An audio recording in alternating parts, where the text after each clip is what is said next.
you let us know after watching Colorado last night. It's Wire to Wire. He's Diesel. I'm Cole Bryson. We appreciate you being a part of the show.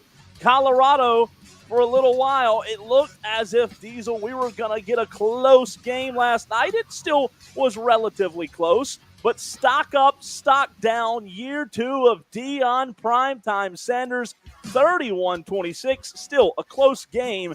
However, Colorado did pull away, and then North Dakota State scored in the fourth quarter. Your instant reaction, and then I'll get to mine, Diesel, after seeing Coach Prime in year two last night. Yeah, it was stock right where I thought it was for Deion. You know, there's the haters who want to say Deion sucks and he doesn't know what he's doing. And it's all flash, and he gets good athletes there because, well, he's a brash person and Colorado has great NIL. And there are those people who say he can't coach. There are those people. I'm not one of those people. I think anybody in this business has to cut their teeth somewhere. He did a fine job at Jackson State. Colorado is probably a 50% higher because we think he can actually be a good coach and he can bring good players here. And it was 50% a publicity stunt. And they were kind of figuring, well, either way we win, right? Either way we raise the profile of Colorado football. I am also not one of those people who has gassed Deion up to the point where I'm thinking, oh, this is the year. After winning, 4 games last year? I'm not saying, oh, they're going to go out there and win 10. I'm not that person. Not at all. They've got some insane talent on the field. We watched Travis Hunter last night just ball out. Absolutely amazing. There were a couple of questionable calls or no unit of scoring. I'm thinking that one kind of swim where he kind of moved the North Dakota State defender into the first row of the end zone. They very easily could have called interference on PI. And the guy is just insanely talented. They've got good players at Colorado, but it takes more than 2 years to bring a program like that back from the brink, back from the depths where it was. It definitely does. And I think that your illustration on how you view Colorado, I think that's well said. I'll tell you why.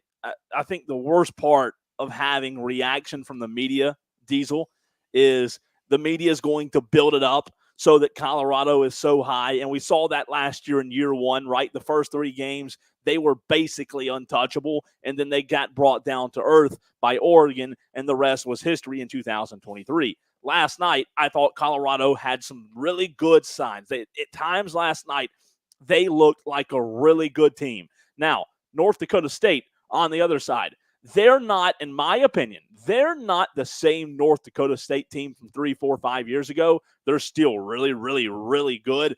But what North Dakota State was the past few years was elite. I believe those teams would have beaten Prime last night. They were a little more defensive-minded. The new coach at North Dakota State seems like offense is more of a focus for this group with Colorado. I'll tell you this.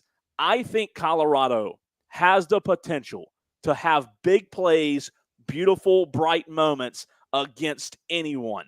I like Deion. I'm with you. I don't think he's the savior that has been sent to the world to rule college football, but I also don't think he's a scrub, right? Everyone acts like you have to pick a side. Well, he's either great or he sucks. You don't. You can be somewhere in the middle, and I think that's where I am. I think that's where you are with Deion. Last night, going back to those flashes, you're right. Shedeur Sanders played a great game last night. Other than one interception, he was really good. We know what kind of wide receiver Travis Hunter is. But I'll tell you what I saw last night. I saw Diesel, a guy in Jimmy Horn Jr., who looked like freaking Tyreek Hill Jr. instead of Jimmy Horn Jr. Now, you can say, Cole, a few of those passes across the middle, those guys were wide open. You and Diesel could have caught those balls, and maybe you're right. They were open. But when you can take the top off of a secondary, like Colorado has the ability to do, Diesel, I think with those weapons, I'm not saying they go in 6, 7, 8 games, but they have the big playability to stay in most games they play this year. Well, you know, we got to look at the 2024 Colorado football schedule and see what they could end up doing this season. I mean, they're not going to beat a whole lot of teams just flat out better than them. Teams that are on par, with them, I think they beat Nebraska next week. I think that's probably a decent chance to win that game. I very much think they could beat Colorado State on the road. Baylor, they could win that game. At UCF, they could win that game. State, probably not. Arizona, probably not. Cincinnati, Texas Tech, very well could win those football games, and then they end with three ranked opponents: Utah, Kansas, and Oklahoma State.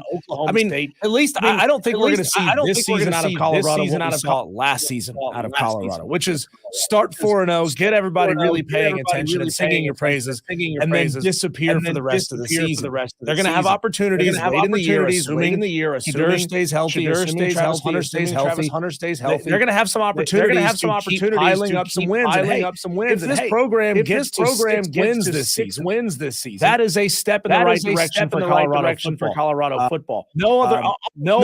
Almost no other coach taking a job like that, unless it's Dabo Sweeney, Nick Saban comes back to coaching, something like that. Almost no other coach is going to be able to attract the type of talent and on the field and in the coaching ranks as well, because Warren Sapp is there coaching for him, is going to be able to attract that kind of talent to them. So give Prime credit for what he's been able to do. I wonder if he can sustain it, especially when his kid is no longer there. His kids, plural, are no longer there, being another marketing arm and reaching out and DMing players saying, hey, come to Colorado, come play with me.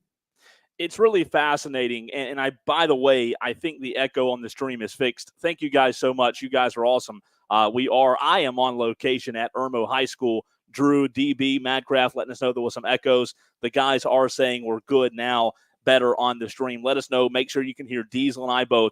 Again, I'm in Columbia, Irmo, South Carolina. Diesel's in the Ingles Market Studios. So bear with us. Madcraft says, yeah, sounds good now, guys. Thank you, guys. Thank you, Madcraft, Justin, DB. You guys are awesome. Diesel, I've said before, I think Deion's tenure at Colorado will be short-lived. I really do. I think in his DNA, I think he's made for too big of a stage that Colorado can offer. Now, what he's been able to do at Colorado in 2 years, I don't want to discredit that. Jimmy Horn Jr. last night, 7 receptions, 198 yards, 1 touchdown. Jimmy Horn Jr. Diesel averaged 28.3 yards per reception. That is unheard of. 28 yards is what you're averaging. That is Tyreek Hill-esque. That is unheard of. Then they have Travis Hunter. Then they have Wester. They have other guys down the depth chart. Now, their depth may not be as good as some when you talk about SEC programs, but at the top of their roster, they can compete. I don't know that they'll go, 7 wins, talking about the schedule that you brought up earlier, Diesel, but I'll tell you this. I think they can beat Nebraska. Colorado State's down. You and I know that, right? You look down at the end of the schedule. You mentioned that Utah, Kansas, Oklahoma State game. I agree with you. I don't know that there'll be much of a test for Utah. Maybe they can hang in with Kansas. Maybe they can beat Oklahoma State. I just think that eventually, with Deion Sanders in year 2 now, I think that eventually we will see them good enough to knock off someone they're not supposed to knock off. I'm not saying they knock off an Oregon and a Dan Lanning, but you're telling me that it's out of the realm of possibility, not you specifically, Diesel, but are you telling me that it's out of the realm of possibility for them to go beat Kansas this year? I would still take Kansas, but I don't think it's just a given conclusion. I think those guys offensively have the talent to make big plays and hit on big plays and take the top off of any defense. Well, and they got dance moves, too. Did you see Travis Hunter and the dance moves he was throwing out when he was scoring touchdowns? Impressive across the board. And the fact that he plays so much. He plays on both sides of the football. I'm wondering how many coaches have been in his ear at Colorado, have been telling him, please don't do this. Please take some time off, rest a little bit, be fresh and ready to go. Obviously, it doesn't matter against North Dakota State. You didn't need the rest and recuperation against North Dakota State, while the other team is on the field. But you got to think down the stretch, we're going to see him maybe play a little less defense, a little more offense so that he's not beat up, dishing out the hits and taking the hits. I see 8 winnable games on this schedule. I mean, if you say the 7 games that are against unranked opponents, and one included, of course, is already a win, And then maybe they could get one of those other games, probably Arizona, maybe Kansas. I mean, they're going to impress somebody. They're going to look good in a couple of these games. And especially considering, Cole, the way the defense tightened up in the second half of that football game last night. I mean, they 20 points in the first half and just 6 points in the second half. And that was right down there at the end. Now, I do have to call out the referees who seem to be doing a little home cooking in that game. There was that long. It was like 3rd and long, the last drive for Colorado. North Dakota State had Shadur out of the pocket. He was scrambling. He was trying to find anybody. And the wide receiver recognized it and just hit the brakes and let his defender run right over him. He called it, defensive pass interference. I don't like that call. I thought that bailed Colorado out in a situation where I was really hoping to see North Dakota State get a chance to go down there and maybe win this football game. Well, the reality of it is, you're right. It wasn't a blowout. North Dakota State showed that they're still a very, very good football team. However, here's the question for you as well as our Tolos. That stands for turn on, leave on. That's what you are. That's what we are. You are our audience. We ask you to turn it on and leave it on every single day. Diesel, how big of a test when you talk about North Dakota State? Because we have to, as radio host in the media, we have to make sure we don't overreact to week 0, week 1 games, right? Just like Georgia Tech, Florida State last week.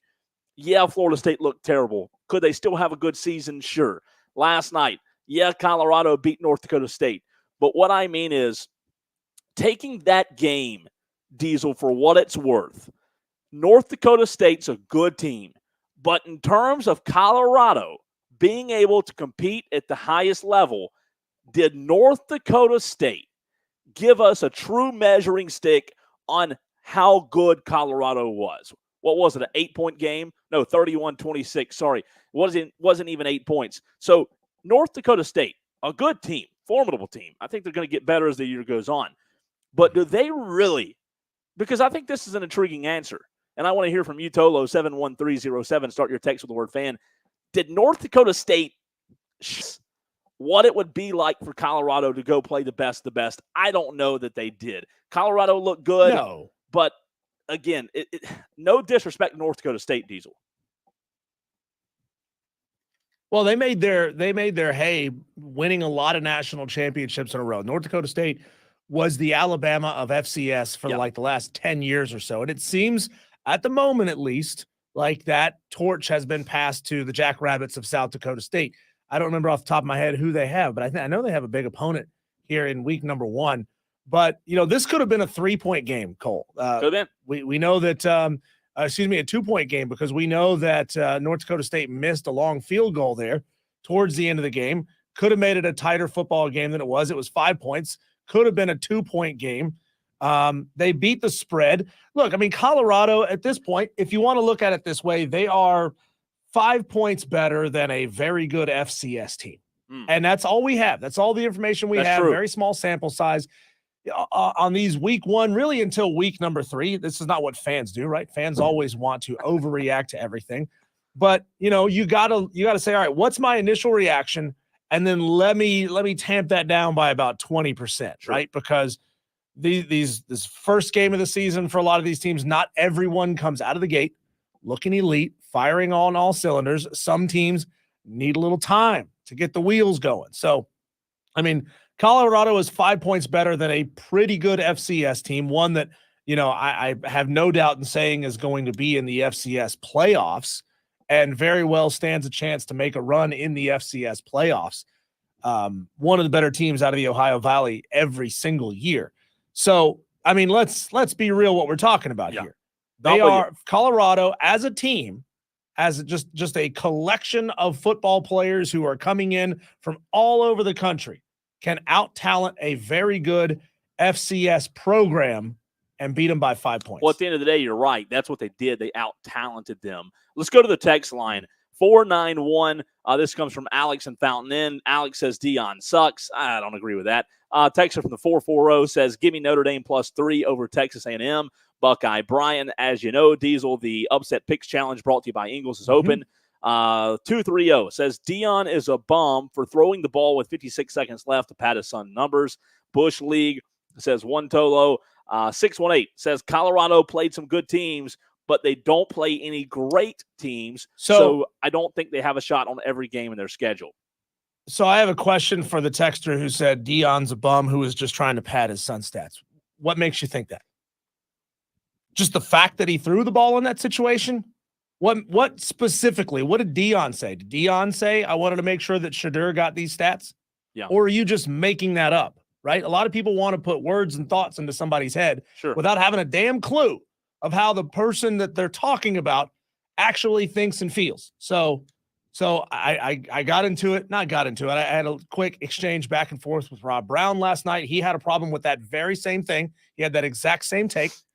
And I want to know what this texter, what is he basing that off of? It's a fair point. Specifically. Yeah. Specifically. What do you have? Do you have an article? Do you have a link? Do you have a tweet? Do you have a quote? What do you got? Or are you just making it up because you think it sounds good? And look, if I need to sit back with a drink in my hand and let you and Rob argue it out like you did at the BMW Charity Pro-Am, I can do that. I'm good at that. Texter from the 230 says North Dakota State should have won the game. Will G wants Southern Illinois over BYU, 14 points. Good job, Will G. We got your spread in, or we got your pick in for the upset challenge. To put a bow on it. We got Buckeye Brian. I think Buckeye Brian has sent his pick in like 3 different times. Buckeye Brian, we got your pick. If you send it in one day, we are diligently copying and pasting all picks. Help us out. Send it in one time and you're good. To put a bow on the conversation, Colorado, to the texter's point, do they play an elite team this year on the schedule? They don't play an elite team, no. Again, Diesel said it earlier. They have Nebraska, Colorado State, Baylor, UCF, Kansas State, Arizona, Cincinnati, Texas Tech, Utah, Kansas, and Oklahoma State.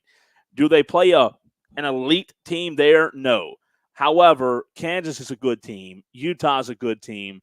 Texas Tech, we'll see. Jury's still out. Cincinnati, kind of the same thing. Kansas State's going to be good. UCF's a winnable game, in my opinion, in Orlando. Baylor, I think Baylor's more of a winnable game than people might recognize. I'm with you, Diesel. I do see them potentially 1, 2, 3, 4, 5. I think they could get to 6 wins. I think they could go bowling in 2024. To say they couldn't, I just don't know that really truly tells the story on how much talent Dion has. Here's the problem. So many people base their opinion on Colorado's success from their opinion on Dion. My opinion is, Diesel, and tell me if this doesn't make sense. You need to have separate opinions on Dion and on Colorado football. You can't say Colorado's going to suck just because you don't like Dion. I know that not everybody loves Dion. I like Dion. I'm a Dion fan. I think he's going to be a really good coach one day at a big school, at a big-time school. But that should not affect whether I think Colorado can go win 6 or 7 games in 2024. And for a lot of fans, people do allow that to happen. They do think, oh, well, I'm not a Dion guy. They're not winning 6 games. No chance. And you know what? They're not that good. They didn't play anybody. You have to allow yourself, you have to allow yourself, Diesel, to separate those two, because at the end of the day, they're 2 separate conversations. See, I think Deion Sanders, for better or worse, is ahead of the curve in the NIL space, in the NIL game. I think he's smart enough to know that if he wants to have really good football teams, he's going to have to hire the best of the best coordinators and assistants around him, right? He probably knows that he is not some elite football mind.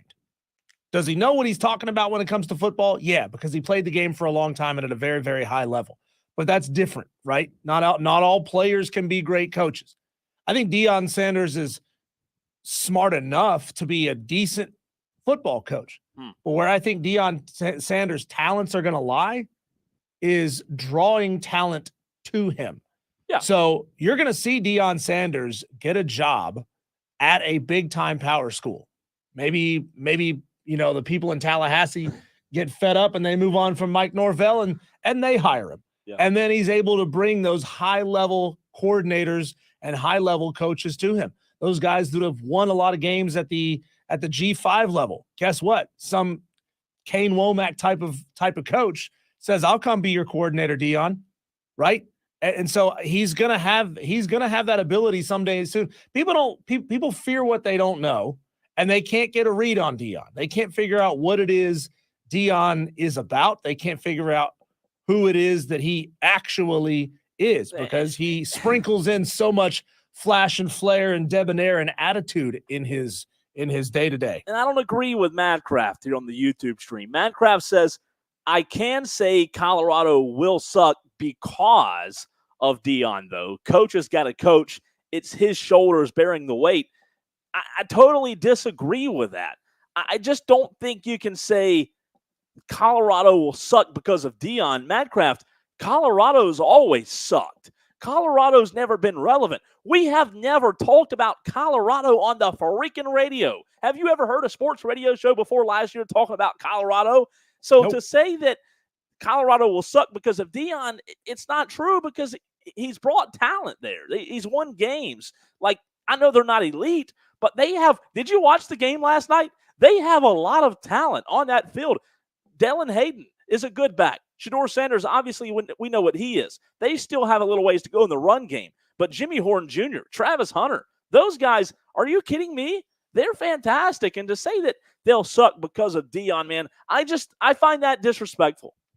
Drew Bailey wants to know our take on the Western Carolina NC State game. I'm glad you asked that question, Drew, because that's what we're going to get to in the very next segment. We'll talk about that game. We'll talk about NC State's struggles, and then I'm going to ask you Gamecocks a question. Ooh. If your performance against Old Dominion matched NC State's performance against Western Carolina, you get the win, relatively comfortable. You kind of pull away in the fourth quarter of that game. How would you feel?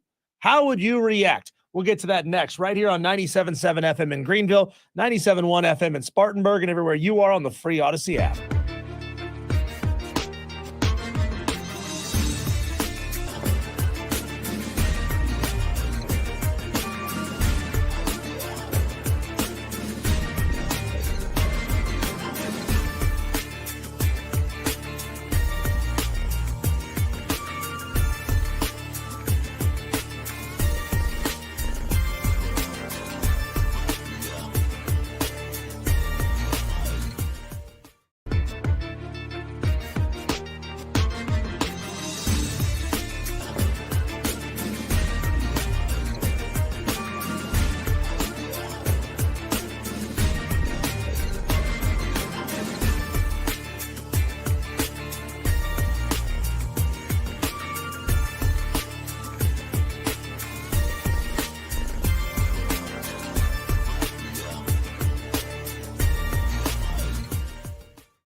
Namby-pamby sports takes at the door. Call in if you're man enough. 844-FAN phone. This is Wire to Wire with Diesel and Cole Bryson on the Fan Upstate.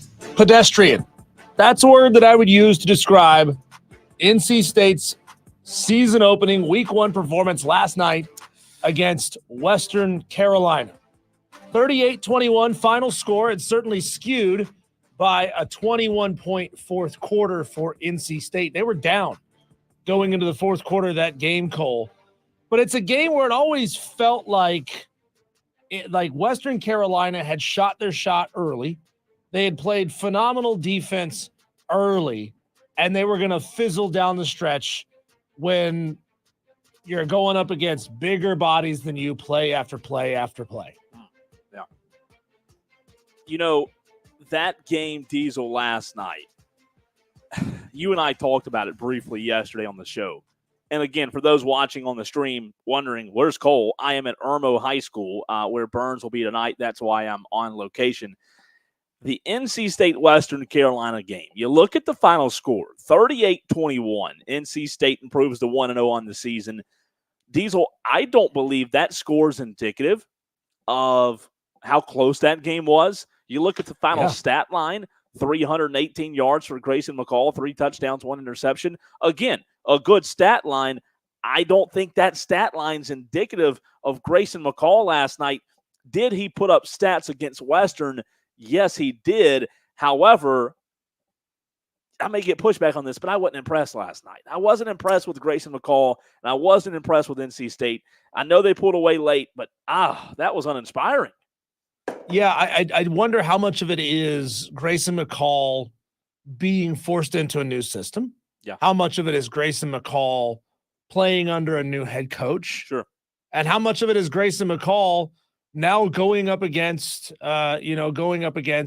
some pretty decent talent, even at the FCS level. Now, you look at Western Carolina's schedule from last year, and this very, very deceptive. The fact that they only won, I think, 7 games last year, but they lost 8 of their 11 linemen over the course of the season. Lost. I mean, they were plugging dudes in. They were plugging linebackers in to play on the line last year in 2023, and they still won 7 football games. That's a solid football team that came into Raleigh last night. Sure. And yeah, Grayson McCall kind of, he padded his stats by the second half, 26 of 40, 318 yards, 3 touchdowns, 1 interception, one of which turned into a touchdown for Western Carolina. I feel like NC State thought they were going to just walk into that game and take it easy against Western Carolina, and they got punched in the mouth, and they were not prepared, and they really couldn't break it open until the end of that game. I'll tell you this. I agree with what you said. I don't push back on anything. I will say NC State, they're going to have some issues when they play on September the 7th, September the 21st, and probably that's probably about it. Because other than those 2 games, they have a very winnable schedule. But when they play Clemson and they play Tennessee, Diesel, they're going to just have less dudes than the other. Yeah. Watching that game last night, again, I had it on the YouTube TV 4 screen. I just didn't see a lot of dudes last night. I just didn't see a lot of playmakers who stepped up. I just don't know that you can say that this team, and maybe some of it's on me for during this offseason. I've talked a lot about this coaching staff and hyped them up to be a contender in the conference, in the ACC, but man, that was an uninspiring performance last night. I think, again, not to overreact, they're still going to win a lot of games because you look at their schedule. After Tennessee, they play La Tech, then Clemson, then they play NIU, Wake Forest, Syracuse, Cal, all back-to-back. They're by Stanford and Duke, and then Georgia Tech and North Carolina. Grayson McCall is going to be fine. Diesel, they're probably going to win 2, 3, 4, 5, 6, 7. I mean, heck, they may get close to a 10-win team in 2024, maybe somewhere in that 8 to 10 range. They're not going to lose many games outside of Clemson and Tennessee. So when it all boils down at the end of the season, they're going to have a lot of wins on their schedule. I think they have a favorable game, and I'll tell you this, I think they'll be favorites in most of those games. Again, going back to what I said in the very first segment, I want to make sure I'm not overreacting because I said that about Colorado. I want to make sure I'm not doing the same thing here. Western Carolina, they're no slouch team. They're no pushover. However, maybe back to your point, maybe they did think they could go in there and just run over them, and it didn't happen. Yeah, I mean, you got to certainly give a lot of credit to Kevin Concepcion from NC State. He was phenomenal. He had 3 touchdowns in that game, 121 yards. And again, it's also a little difficult when you're skewing this by so much offensive output for NC State in the fourth quarter. They were just giving up, Western Carolina defenders running into the backfield and stopping plays early. I was blown away by what Western Carolina was able to accomplish in the first half of that game. I mean, they were the better team in the first half of that game. Now, for NC State, this script is going to get flipped. As you just said, it's going to get flipped when they take on Tennessee next week. Yeah. Can they do to Tennessee what Western Carolina did to them? Well, given what we saw last night, I'm not sure. I think this could be a really ugly game. And NC State, could be one of those teams that's maybe a victim of their own hype. They're being told, the media is saying, hey, you guys are going to be great. You're bringing in this quarterback who is phenomenal at the Sun Belt level, albeit that he was injured last season. So maybe he's not exactly the Grayson McCall that he used to be. But I think they're going to get boat raced by Tennessee in week number 2. And I'll tell you this. I know the question you asked was about top 25 teams. I've hyped up Jalen Daniels a lot this year, Diesel, this offseason. I was not impressed with him last night. 148 yards, 1 touchdown, 1 interception, 48-3 win for Kansas, but they beat Lindenwood. I don't know if Lindenwood's down the street, take a left at the red light, and it's the Catholic school across the street from the Spinks. I don't know where they're located, but I'm telling you this. I wasn't impressed with Jalen Daniels. Utah, again, Southern Utah, they're no good. Missouri, not bad. They've got some talent, right? They've got some dudes. But top 25 last night wasn't the most inspiring football, right. And I think a lot of it has to do with their opponents. And, I tweeted this out during the game. What an ugly start for the ACC, and some of their best teams are all looking pretty bad in week 1 of the football season. Obviously, we know that Florida State lost. SMU struggled against a really bad Nevada, at least a team that was power projected to be a pretty bad Nevada football team. And then NC State struggles, and they're down going into the fourth quarter against an in-state FCS team. I mean, the ACC, they're desperately trying to pull out of this narrative that it's a weaker conference, and they're just finding ways to support it. Now, my question for you, South Carolina Gamecock fans. I'm ready for this. If your game against Old Dominion played out similarly to the way that the NC State game did against Western Carolina, what would your reaction be? We asked Chris Phillips about this the other day, and he said, man, if they don't win by 21, a lot of Gamecock fans are going to be mighty angry about this. But I'm here to tell you the truth. You're not as good as NC State is, and Old Dominion is better than Western Carolina. So South Carolina and Old Dominion are closer than Western Carolina and NC State are, at least on paper. Yeah. All the offseason conversation. But if you're breaking in a brand new quarterback in Lenora Sellers, and you find yourselves in kind of a rock fight for the first 3 quarters, and then you're able to pull away in the fourth by getting a couple of scores. Maybe you have a pick 6 in the fourth quarter. Maybe you just find something, right? And you're able to hold them to a couple 3 and outs, and you score in the fourth quarter. If that's how the Old Dominion game goes down, and you win that game by 17 points, which off the top of your head, Cole, do you remember what the spread is? Of South Carolina? Yes. 21. 21 points. Okay, 21-point spread. So you're expecting to win comfortably, but it takes a massive fourth quarter effort to get that comfortable win. How are South Carolina fans reacting to that? That's a great question. I'll say I don't think they're overjoyed. I don't think they're thrilled. Diesel, last night, that game, okay, let's look at it. Third quarter, it was 17-14. North Carolina State was leading by 3. Branson Adams had a 17-yard run for a touchdown. Western went up 21-17 to end the third quarter, right? North Carolina State was the only team that scored in the fourth quarter. So to answer your question, what if South Carolina – this is not good. But what if Old Dominion, South Carolina tomorrow? Because I think this is what you're asking. What if it's a similar situation where Old Dominion's leading South Carolina 21-17 at the end of the third quarter? Like, that's not good. That's a bad sign. Well, but if I told you that Lenora Sellers in his as QB1 threw for 3 touchdowns, threw a pick, threw for almost 400 yards, you'd probably say, well, that seems like a pretty good day for a brand new quarterback. Yeah, I would. It's fascinating because stats are sometimes tricky. I'll tell you this, though, just gut reaction, gut feeling. Diesel, you cannot be losing to Old Dominion tomorrow in the third quarter when the clock hits 0-0-0 to end the third quarter. That can't happen. You just like Clay Hendricks was talking about yesterday with Furman Ole Miss.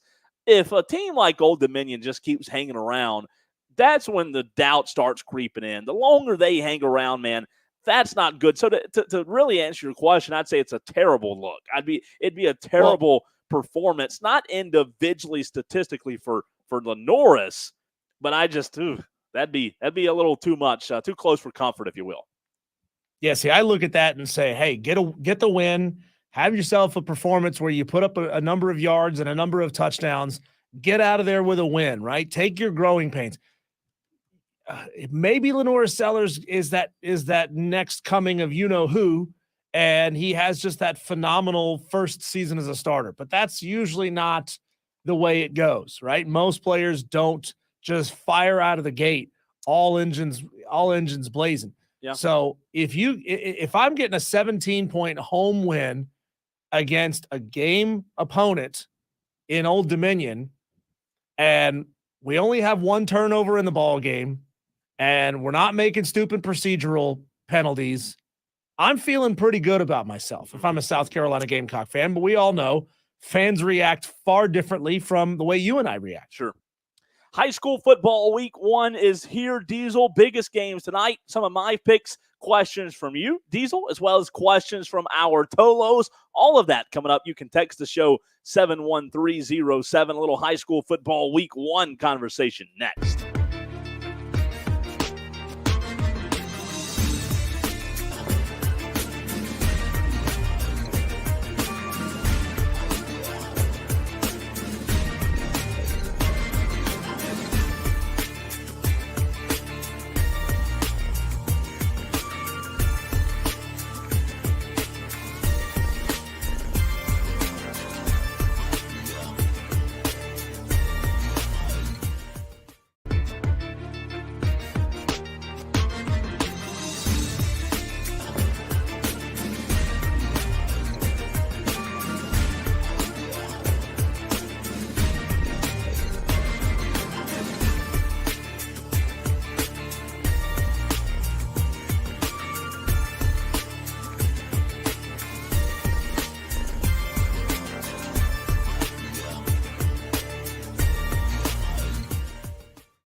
Diesel, I have a question for you. How long did it take this morning after I put my week 1 high school predictions out? How long did it take for a local coach or 2 or 3, I'm not going to give you the number, but to reach out to me and what are you doing picking against us? Are you kidding me? Why are you picking against How long do you think it took, Diesel? From the moment you hit send until you got your first message, I was going to say less than an hour. It was just over. Minutes. It was just over an hour. Wow. You know, it's fascinating. Are high school coaches in the upstate that butthurt? Are they that soft? I think they love it so much that they, for whatever reason, care what I think, right? And we all know what I think. You know, I'm good at high school picks, but I've been doing it for a long time. I've been covering it for a long time. I went 19-7 last week. I miss. I do. But it's like I put on my picks each week. Somebody's got to lose. Do better, Cole. Yeah, be better. I do. Somebody's got to lose, Diesel. Somebody, there's gonna have to be a loser. There's nothing personal when I pick you to lose in my weekly picks. The only thing that I care about when I do my picks is whether I get them right or wrong. I'm not trying to burn bridges or anything like that. I don't do it from a personal vendetta. I just do it to try to see if I can really have a good record when the season comes to an end. I think I'm right now at 70% winning percentage for week 1. So 19-7, not terrible. I want to do better this week. 7 was too many losses.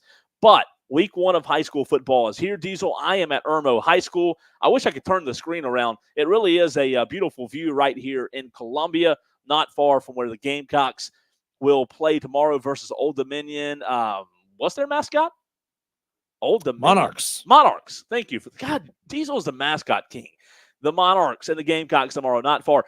But I do want to get to a text, and then I will go through some of the games tonight, give you the biggest games in the area. If you have a question, 71307, start your text with the word fan about a game tonight. If you don't get it in time, we'll do it again. We'll get back to high school football at 5:45. I'm sorry to cut you off. Since you can't turn your screen around, Cole, you can't turn your laptop around, I went and found the photo that you just posted on your social media, and I'm going to put it up on the stream. It's beautiful. For those who are watching on the stream right now, you are getting as close to a live view as you can get from Irmo High School, where Cole is. That's fantastic. Man, look at that beautiful weather down there. It's hot. You said it's a little toasty, though. It's hot, 95, 96. I want to get to this text from the 434. Texter asks, Cole, does Spartanburg have a chance tonight against Dutch Fork? It's a great question, Texter Tolo. Next time, put your name, Tolo, and then your name. That way we can know who's asking. You don't have to, but we encourage you to. It helps us know who's texting the show. Texter, yeah, Spartanburg has a chance tonight. Spartanburg beat Dutch Fork last season. You remember that? They went down to Irmo, where I am right now, and they beat Dutch Fork. And yeah, Dutch Fork was young. They didn't play good at the beginning of the season last year. So Spartanburg, do they have a chance tonight? Yeah, they have a chance. I'm picking Dutch Fork. Dutch Fork's loaded this season. And again, we'll get into high school football again at 5:45. I know we don't have a lot of time in this segment, but Dutch Fork is absolutely loaded. They're going to be tough. I think Spartanburg will make it a game. I don't think Spartanburg is going to get run out of the building. It's at Spartanburg. That should be a good game, though. It really should. Matt Kraft asks, who does Dorman have tonight? Dorman, who? Tough test, Matt Kraft. Dorman is on the road in Grayson, Georgia. Grayson is D1 athlete after D1 athlete after D1 athlete. They're really, really good. Dorman's going to have a tough test tonight in Georgia. So, Dorman had a good win last night or last week. They started off with a win over Greenville, started off the season 1-0, looked very much improved from last season, but they're going to have a big test tonight. Teams that impressed me last week, I said this already, but Bowling Springs, Spartanburg, and Woodruff all impressed me last week, guys, and Diesel. And then as far as some picks go for this week and some big games, Greenville Riverside. I think that's one of the better games in Greenville County tonight. Jabo Shaw and those Red Raiders, man, they put together a spectacular second half last week at Dorman. Almost beat them. They did take the lead. I think them against Matthew Rochester, Riverside, they have a ton of talent at skill position. That's going to be a fantastic football game. I've gone back and forth. I've picked Greenville, but I could very well see Riverside winning that one. Gaffney, J.O. Man tonight, Diesel. That's also one of the biggest games, not only in the upstate, but in the state. Dan Jones begins his final season at Gaffney High School against the J.L. Man team. We talked to Scoot Watson last week on this program. J.L. Man's very, very talented. That game in Greenville County tonight is going to be a tough one. And I'll tell you, there's a lot of people picking J.L. Man. From what I've heard and from who I've talked to, I think that's a mistake. I think J.L. Man's very good. J.L. Man fans, if you're listening, don't get upset with me, but I'm taking Gaffney. I think they're going to be a little too much tonight. Gaffney's going to be really good this year, in my opinion. I could be wrong. I've been wrong once or twice before, but that should be a fantastic game. Let's see. Bowling Springs, Cole, yeah, go ahead. I'm sorry. Sorry. As you're doing these picks, Yeah. you can get into this after you get through these picks. So we had our high school player of the week last week. Can you give me a sense of who some of the other players who are in contention for that honor? I mean, those are going to be the ones that people in the upstate here are going to want to watch for tonight. You know, it's funny you ask. Me and a buddy of mine were kind of going through that in our heads yesterday in terms of who could be the week one high school player of the week. Lincoln Husky, obviously, fantastic game last week. You and I talked to him on Tuesday. He was incredible. He's going to have another incredible game against Malden. I'll tell you this. Player of the week candidates, Riverside and Greenville both. I think there's going to be a lot of points scored in that football game tonight. I don't know if Riverside's defensive backs, their secondaries, are going to hold up. I think that'll be a high-scoring game. I would say there very well could be a player of the week come out of the Greenville-Riverside game. Woodruff Fountain Inn, I also think is going to be a really high-scoring game tonight. Woodruff had a really big win last week and scored a ton of points doing so. Fountain Inn, a program, Diesel, that finally, for the first time in school history, I think this is the third year, they finally have a full class, if you will. Watch that game. So to answer your question, I'm going to say it might be a player from Greenville, Riverside, Woodruff, Fountain Inn, maybe Belton Honeypath. They have Greer tonight. Maybe Pendleton. Christchurch has Asheville School. Maybe someone puts up some numbers there. Mountain View Prep versus Southside Christian will be a good game tonight. St. Joe's Chapman will be a good one. It's going to be tough, man. These player of the weeks, they all make it tough to pick because there's some super talent out there. When we come back, Cole, politicians are now getting involved in NIL, and it just makes you slap your forehead. Why are we going here? It was inevitable, right? We'll get to that next on the Fan Upstate.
You ready? Let's go. It's alive! Drive into left center field. From the fields to the courts and the gridiron to the tracks. Electrifying sports talk from start to finish. You're going wire to wire With Diesel and Cole Bryson. on the Fan Upstate. Texter says Diesel is good with team names unless it's the WNBA. Texter, I'll have you know that I think the New York Muggers could be pretty good this year. I think they could. That was a great I segment, think man. they could. Wire to Wire with Diesel and Cole Bryson. Going to move on to a topic that's probably going to piss a lot of you off. But before we get there, we'll take a quick call. One last little drop in on the high school football topic from Tony in Spartanburg. He's got something to say to you, Cole. Tony, what's up, man?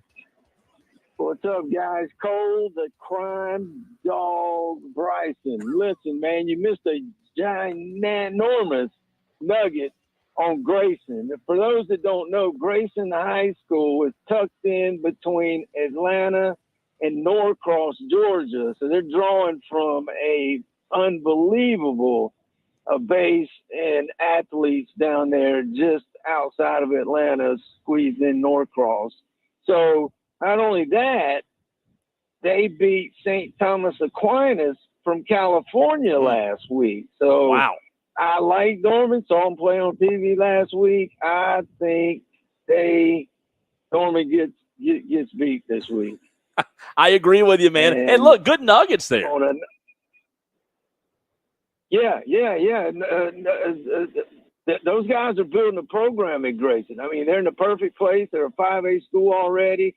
I don't even think the school is 15 or 20 years old yet. So I like that. And certainly Gaffney over Dale, man, is, I think, a slam dunk. I'm going to try to get on your website so I can get in the competition with you.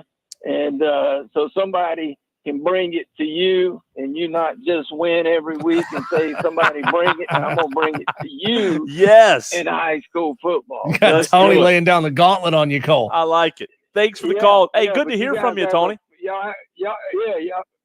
You too, brother. Fantastic show. I appreciate it, and I like listening to you guys. Thank you so much. I like what Tony did there, Cole, is he pumped you up first. He gave you a cool nickname, Crime Dog. And then he said, I'm going to come on your website and I'm going to kick your ass. I like it. I like it, man. We do need some competition. We do. I mean, I don't want to be the only one out there making predictions, winning 70%, 75%. Last year I finished 76% winning. I don't want to be the only one. Tony's right. I do need a little competition, right? Competition makes people better. When we get legalized sports gambling in the state of South Carolina in 2075, Cole will be the official handicapper because he will by then have a whole lot of experience and he'll be virtually unbeatable. How old will I be in 2075? Oh God. You were born in 97, right? 96. So you'd be 79 years old. Hope I live that long, man. Hope I live that long. Think of old brother where art thou? Well, I'll only be 82. That's Wire to Wire with Diesel and Cole Bryson. Speaking of competition, get in your upset picks in our Wire to Wire Upset Picks Challenge brought to you by Ingles. Pick a betting underdog to win the game that they are playing this week in an outright upset. You can get your spreads at ESPN.com. That's the website we use for our official spreads. Go there, find a game that you think the underdog is going to get the outright win, and text it to us, 71307. Start your text with keyword fan. Give us your name, your game, and the spread. We've had a handful come in already today. Buckeye Brian wants Notre Dame +3 over Texas A&M. Will G wants Southern Illinois over BYU +14. Dan B is going with you, Cole. He's taking Georgia Southern +13 over Boise State. Let's see. Boiling Springs Dave also taking Notre Dame +3 over Texas A&M. And MD75 wants West Virginia +10.5. Oh, it's +8 over Penn State. It is, remember, guys, we lock the spreads in as of 3 p.m. on Wednesdays, the day that we start and open up the upset picks. That way, if the line moves a little bit, a half a point, whatever it is, you get whatever points are locked in as of 3 p.m. on Wednesdays. Diesel. So, yes. Did you say DB? Dan B and I picked the same game? Dan B. Yeah. Wait a minute. Who picked it first? He waited on you, but you got your pick wrong last week. So did Dan. I think Dan took the same pick you did last week too. Is Dan B copying me? I think. Is he copying me, Diesel? I could be wrong. But hey, we've got so many entries into this contest. Dan B is a huge help in helping us keep track of all this stuff. He's putting them in spreadsheets. I look at these spreadsheets, my eyes go crossed because I don't even know what's going on with his system, but it works. Spreadsheet? He's accurate. Yeah. And he then puts it on a graphic for me to be able to understand and to post out there for you guys. And just so you know, we are off on Monday. It's Labor Day. We're not going to be here on Monday. So those upset picks standings should be available for you on Tuesday. Also, because there is one game on Monday night that some of you Tolos might be picking. So we want to wait until Tuesday, until all week one games are over before we share that graphic out. So be ready for that on Tuesday at some point. It'll be coming out on the Fan Upstate Twitter and on the Fan Upstate Facebook page. So I teased this, Cole. This ought to put a couple of our Tolos in some kind of mood. Politicians are now using NIL offers to get college athletes to publicly endorse them. Just on its surface, fair or foul? Because most people only read the headline anyway, right? Okay, that's great. It's a great question because I have not dug into it. I've only heard what you just said. Politicians using NIL offers to get athletes to publicly endorse them. Fair or foul? Wow, it's like any other product. Think about it this way: instead of a politician trying to get young people to vote for them, it's a beverage company who's trying to get young kids to buy the next energy drink, right? So here's the way I think about it. Just my initial reaction: business owners, brands are using their money to get athletes to endorse them so that people will come and buy their product. Politicians are using NIL offers to get people to publicly endorse them. You may call it buying votes. To get votes. Right. So initially, do I love it? I don't love it initially. Again, I haven't spent a ton of time thinking about it, but is it fair? Yeah, it's fair. It doesn't mean I have to love it. There's nothing that I can think of off the top of my head that makes this wrong ethically. Right. It doesn't mean I have to like it. And first initial reaction, I'd say I don't like it. So all this is going down in the state of Montana, and I'm going to give you the story as I have read it. You can take this with a grain of salt given the source, okay? This is being reported by Outkick, a notoriously very right-wing leaning sports outlet. But according to the report from Outkick, a political organization called Montana Together is offering Montana student athletes NIL money to create videos endorsing Democratic Senate incumbent from Montana, John Tester, as he runs for re-election in 2024. So there you go. You got a group called Montana Together offering student athletes in the state of Montana NIL money to create endorsement videos saying, hey, you guys really should go vote for this John Tester guy. Diesel. Right? So, yeah. Sorry to interrupt. I'll say this because it just hit my mind, and I don't want to, if I don't say it, I'll forget about it. The only pushback I have initially on the entire conversation, and again, I have not put much thought into this, but when it comes to voting, I think, again, this is my opinion, I think it's very important to do your research and decide who to vote for based on what you think, not what your parents think, not what you were raised. Vote who you want to vote because of what you think, the morals, whatever makes you who you are. Do your research and vote based on what you think is right. The only reason I'd have pushback initially is because buying those votes would maybe Diesel skip that part and people wouldn't be able to actually do the research. It would be just, hey, let's just go buy these votes, and these voters aren't even researching what's right or wrong. They aren't necessarily buying votes. They're buying influencers posting videos on their social media to try to get people to go vote. So, I mean, if the individual student athlete is willing to vote based on the fact that this politician allegedly that this politician is giving them money, then that's their prerogative. That's that individual student athlete's prerogative. Yeah. I mean, I would hope that most people are not so easily bought. Sure. I would hope that that's not really the case for a whole lot of these student athletes. But hey, maybe it's that this politician and their beliefs align with theirs. So they say, okay, yeah, sure, I'll take $400 or $800 to post a couple of videos on my social media pages. But all this came out when University of Montana Athletic Director Kent Haslam said that Montana Together started popping up on a website called openendorse.com, a platform used by student athletes to land NIL deals. So there's a website for that, right? The student athletes log into opendorse.com and they say, ooh, here's somebody who's willing to pay me to do something. So they click on it, they read about it, and they say, I'll take that endorsement, or no, I won't take that endorsement. They're offering $400, $800, or $2,400 for endorsement videos, and each monetary package value-wise comes with something different. It's like $400 for 2 scripted videos. You got to read the script, we'll pay you $400. $800 for 4 scripted videos, or $2,400 for 4 unscripted videos. That would mean the student athlete would come up and say whatever it is they want to say, as long as it's, of course, flattering to that particular political agenda. Can I tell you what would happen to me if I were a college athlete and I were in this position? Mm-hmm. You would see videos out there of me, and again, I say this tongue in cheek, but you would see videos of me promoting everybody, and I'd be the richest, to walk. You'd be like, wait, Cole's promoting Republicans and he's promoting Democrats. Does he really? No, just sign the check. Whatever you want me to say, right? We got a generation of people, Cole, who are swiping right on everybody, just hoping that somebody will match with them, right? They're not being discerning when it comes to who they're sleeping with.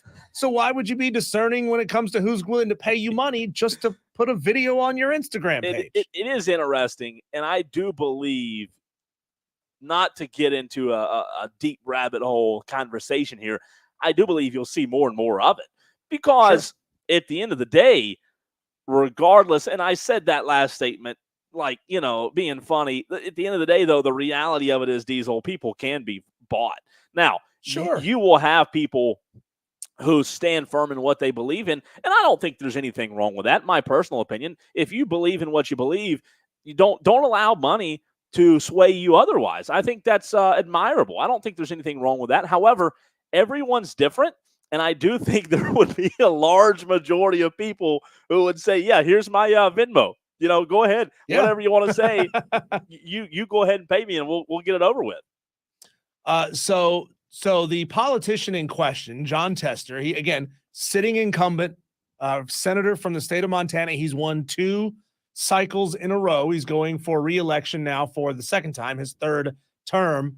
He told Fox News that his camp had absolutely no knowledge of the actions of Montana Together, and that they're not in connection with them. So who knows truthfully if he does or doesn't have contact with this organization. However, I don't see a problem with this whatsoever. I mean, you said it before. It's any other product up for sale. I mean, do we really think that the University of Montana offensive lineman or the women's tennis star, do we really think they're going to have any actual influence on their followers on social media? I mean, unless it's a girl who's just like Livy Dunn and is crazy hot and has a super huge social media following, maybe that will influence some easily influenced. But I mean, at the same time, Cole, I know that we've always heard for years, for decades, that it's really, really hard to mobilize the younger generation to go out and vote. It is. And look, when you see it broken down from generation to generation, it's always the older generations, the middle-aged and older generations are out there voting in force. And if using social media influencers, paying social media influencers to help get your platform out there is how you do it, I don't know if you're wrong. Sorry for the delay there. Are we still Diesel. with you, Cole? Yeah, I think I lost you for a quick second. No, I think we live in a world, if you can hear me okay, I think we live in a world, Diesel, where people are easily influenced. And to your point about young voters, I agree with you. The younger voters aren't the younger demographics, if you will, they aren't getting out and voting like the older generation is. And the younger people in the world, in my opinion, are the group. That's the group, in my opinion, that's easily influenceable, if that makes sense. I think that money, the society, and I'm not saying it's a good thing. I think in some ways it's a terrible thing, Diesel, but the ways that you can make money in 2024, in this day and age that we're living in, again, everyone, I don't want to sound judgmental, everyone makes money in different ways. If you make money doing this, I make money doing this, more power to you. I don't have to agree with how you make money. I'm not going to tell you, hey, don't go make money that way, but that doesn't mean I don't have to agree with it. We have a world, we live in a world, in a society where you can make money doing sick things, right? And that's just a reality. This is my opinion. Again, I'm not speaking for Diesel. We live in a crazy society. Money rules a lot of people. Influence with money would continue to rule a lot of people. So to answer your question, I do think it's going to continue to happen. I'm not a huge fan of it, but again, I'm not going to tell anybody, hey, don't go make money this way or that way. It's just the world we live in. Man, it's a crazy place to be. I'll tell you that. And you juxtapose all this with the knowledge down. What is this? 2 weeks ago, I think we had knowledge where there are some potential regulations coming down the pike where universities would have to approve which companies, which vendors their student athletes are endorsing. Then maybe things like this go away. Maybe the university says, you know what? We don't want our student athletes involved in anything like this. We don't want them involved in NIL for political gain. So we're not going to allow them to do that. I mean, you and I were even questioning, like, what is that thing going to be that gets a university to say, no, we can't let you partner with this company. Yeah. I mean, our first thought was like, oh, it's probably OnlyFans, right? They won't let the student athletes partner with OnlyFans. Well, maybe they won't let them partner with political organizations either. You know what? I do think that aspect of it from the organizations and the schools, not organizations, let me backtrack. The aspect of the schools and universities having say-so, going back to that North Carolina lawsuit we were talking about a few days ago, how much say-so will a university have in telling a student athlete, hey, you can't accept money from this company, from this brand? That's a fascinating question. I think that if universities get into that conversation and you start seeing that happen in terms of universities saying, no, you can't accept money, boy, get ready for the lawsuits. Yeah, now we're talking about freedom of speech, right? We're talking about fundamental issues to American freedom of speech, your ability to choose who it is you do business with and who it is you talk about on your social media platforms. Cole, I found a little graphic here about voter turnout, and in 2018, Cole, only 11% of voters were between 18 and 29. Wow! And if you're a politician who wants to find a way to mobilize the younger and younger base, the college kids up to about 30 years old, it seems like this may be an effective way, an effective strategy if you get your message in the on the right accounts, right? Could be. It's good, interesting conversation, and I think, like I said a few minutes ago, you're going to continue to see more and more of this pop up.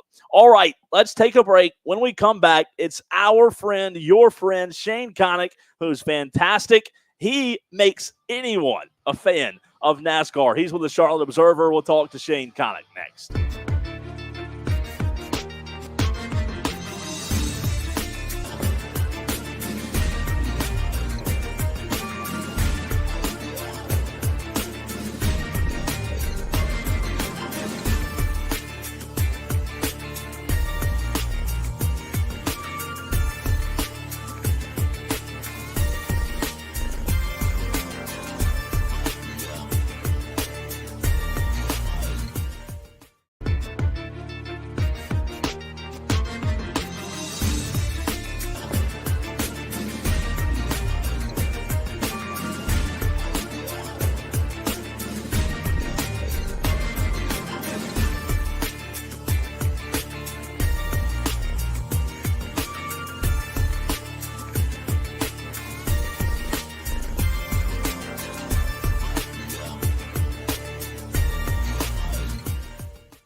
at 844 fan phone. This is Wire to Wire with Diesel and Cole Bryson on the Fan Upstate. Listen, we have had Tolos tell us on this program that they weren't really big fans of NASCAR. And then one Friday, they were driving home, and it was about 4:30 in the afternoon, and all of a sudden they found themselves listening again the next Friday and the next Friday because of Shane Connick of the Charlotte Observer, who does a fantastic job covering NASCAR. Shane, welcome into the program. As always, good to have you, brother. That race last Saturday night, I actually, for one of the few times this season, watched the entire race. And boy, oh boy, all I can say is, how did Kyle Busch give that one up? Kyle Busch it's going to be the year now. It really does not seem like it. Harrison Burton just gets to the front and steals one last weekend at Daytona. What a race that was on Saturday night, and a historic win for the Wood brothers. And now we talk about that playoff picture every single week. In the beginning of the season, we were talking about a lack of Fords, but that Chevys, Toyotas end up making it to the playoffs, but then Fords find ways to have success when you get later in the year. And now look at all these Ford drivers who find themselves heading to the playoffs with Harrison Burton. Who would have thought, being the latest? Shane Connick of the Charlotte Observer joining us here on the Fan Upstate. Shane, can you talk for a second just about Tyler Reddick's dominance at Darlington in the past? I mean, he's on the verge of securing a regular season championship. He's been just lights out at Darlington. 3 top 3 finishes in his last 5 starts at Darlington. I know last May it didn't really go his way. He's qualified 10th or better there 7 times in a row. In your mind, he's got to be one of the odds-on top 2 or 3 favorites to win this race, right? I think he is, but I think you can't forget about the driver who is right behind him in that chase for the regular season title, and who's currently, I believe, still the favorite above him to win the race on Sunday. When Kyle Larson's out there in the field, as strong as Tyler Reddick is, he is the best Toyota driver in the sport now, with Denny Hamlin, the doc to his team, heading to the playoffs. Tyler Reddick has been so strong this whole season, particularly at Darlington historically, but I do think that the guy who won last year's fall race at Darlington about a year ago this time, Kyle Larson, with the dominance we've seen him have at times this year, with the crazy race that we might ensue at Darlington, I really don't think it'll be a new driver winning to get into the playoffs at this point in the season. And as strong as Tyler Reddick is, I do think that Kyle Larson is just a little bit better, and that this race will show that. Shane, I don't know, and again, I don't follow NASCAR and cover it to the extent that you and others do. I don't know that I can think of an illustration in sports, not just NASCAR, but in sports in general, where a driver has been fired and goes out at the end of the season and wins a race. I mean, is this the craziest story that NASCAR's ever seen? You see this kind of stuff sometimes because you get these weird points where even veteran drivers have periods where they're uncertain about their future, but it does feel that this late in the season, to have a new driver that unexpectedly win, and have him be in a position where he doesn't know what he's doing next year. Because again, those drivers and those teams, it gets to a point you're just trying to get by. You're trying to find a way to have a strong finish. And similar position for the 21 team on Saturday night, but they end up finding their opportunity. Parker Retzlaff in there pushing toward the end, who found himself toward the front late as well. And I think that those crazy races that you see that many wrecks happen, that it allows certain drivers consistency to shine, and ultimately a team like Harrison Burton able to get rewarded even when they're in that kind of position. Shane Connick joining us here on the Fan Upstate. Look for him on social media. Look for him on Twitter at Shane_Connick. NASCAR just released their 2025 schedule, including a very interesting exhibition race to kick things off, the Clash at Bowman Gray. Do you look at that as kind of a preseason race? And do you like sort of the goofy, fun preseason races, or are you more of a traditionalist? NASCAR starts at Daytona. That's the way it should always be. I like the idea of the Daytona 500 kicking off the season, but I think that this Bowman Gray deal is a much better, I guess it really is a kind of experiment than whatever the heck they were doing for the past few years out in Los Angeles. To have a preseason event where they drive 50 miles an hour around in a circle in a big stadium that you know you're not going to sell out completely just feels like you're trying to force yourself to be in a certain market that they were doing with Los Angeles. Having this event at Bowman Gray is going to allow the sport to return to its roots in a similar way it did at North Wilkesboro, having a non-points paying race in that kind of market. And the only difference is that you did it with the All-Star race, having it in the middle of the season. Now, Rockingham Speedway, another North Carolina track, making a big return next year. The thing they're doing to start to revive that old racetrack out in Richmond County in North Carolina is that it will host the Xfinity and Trucks series, as opposed to having a big cup race like some of them are. But again, the ones that North Wilkesboro has had is having again, and now Bowman Gray, non-points paying races. And in Bowman Gray's case, in the Clash, an exhibition race. So I think it's a good concept. It's good exposure. And I think with the right track, like North Wilkesboro, has pretty much, I think, been a success regardless of the quality of racing. And again, it's not a points paying race. Going 50 miles an hour around in a circle that they were doing in the LA Coliseum in a preseason race, no reason for it. But this at Bowman Gray could work. Hey, Shane, one of the bigger talking points last week among NASCAR fans, guys who were former drivers who host podcasts, was the broadcaster, the lead broadcaster, lead announcer, if you will. And it's NBC's NASCAR Cup Series broadcast, lead announcer Lee Diffie, who was born in Australia. He has become one of the premier auto racing announcers in the United States, Shane, with F1 and IndyCar. But there was a lot of conversation about him being on the NASCAR call. I'll be honest with you, I was watching it with other people, and their comments were, when I hear him, I don't think a NASCAR race is happening in the background. Lee Diffie was excellent, I thought, particularly on the finish in his NASCAR debut. He crushed that final call of Harrison Burton's victory. And we heard a lot of Diffie over the past few weeks at the Olympics. And like we all know, he had the big moment calling the finish in the race that Noah Lyles won, the 100-meter. And you could tell that Diffie, just as a pure broadcaster, the way he tells stories, the way that not many commentators call races like. And clearly he is unique in that he calls races and he adds that picture and context and talks in a way that no other broadcaster talks, regardless of, yes, he's Australian, and then he has that accent that you always notice. There's a distinct way he calls races that nobody else calls games or races like. And having him now in NASCAR, in a lot of people's eyes, the premier form of motorsports, especially in the United States of America, is a big deal. And I loved Rick Allen a lot. I thought he is a top broadcaster, and now he's just going to be calling more races with the CW next year, calling every Xfinity Series race, as opposed to the Cup race, which is at the end of the season that NBC broadcasts.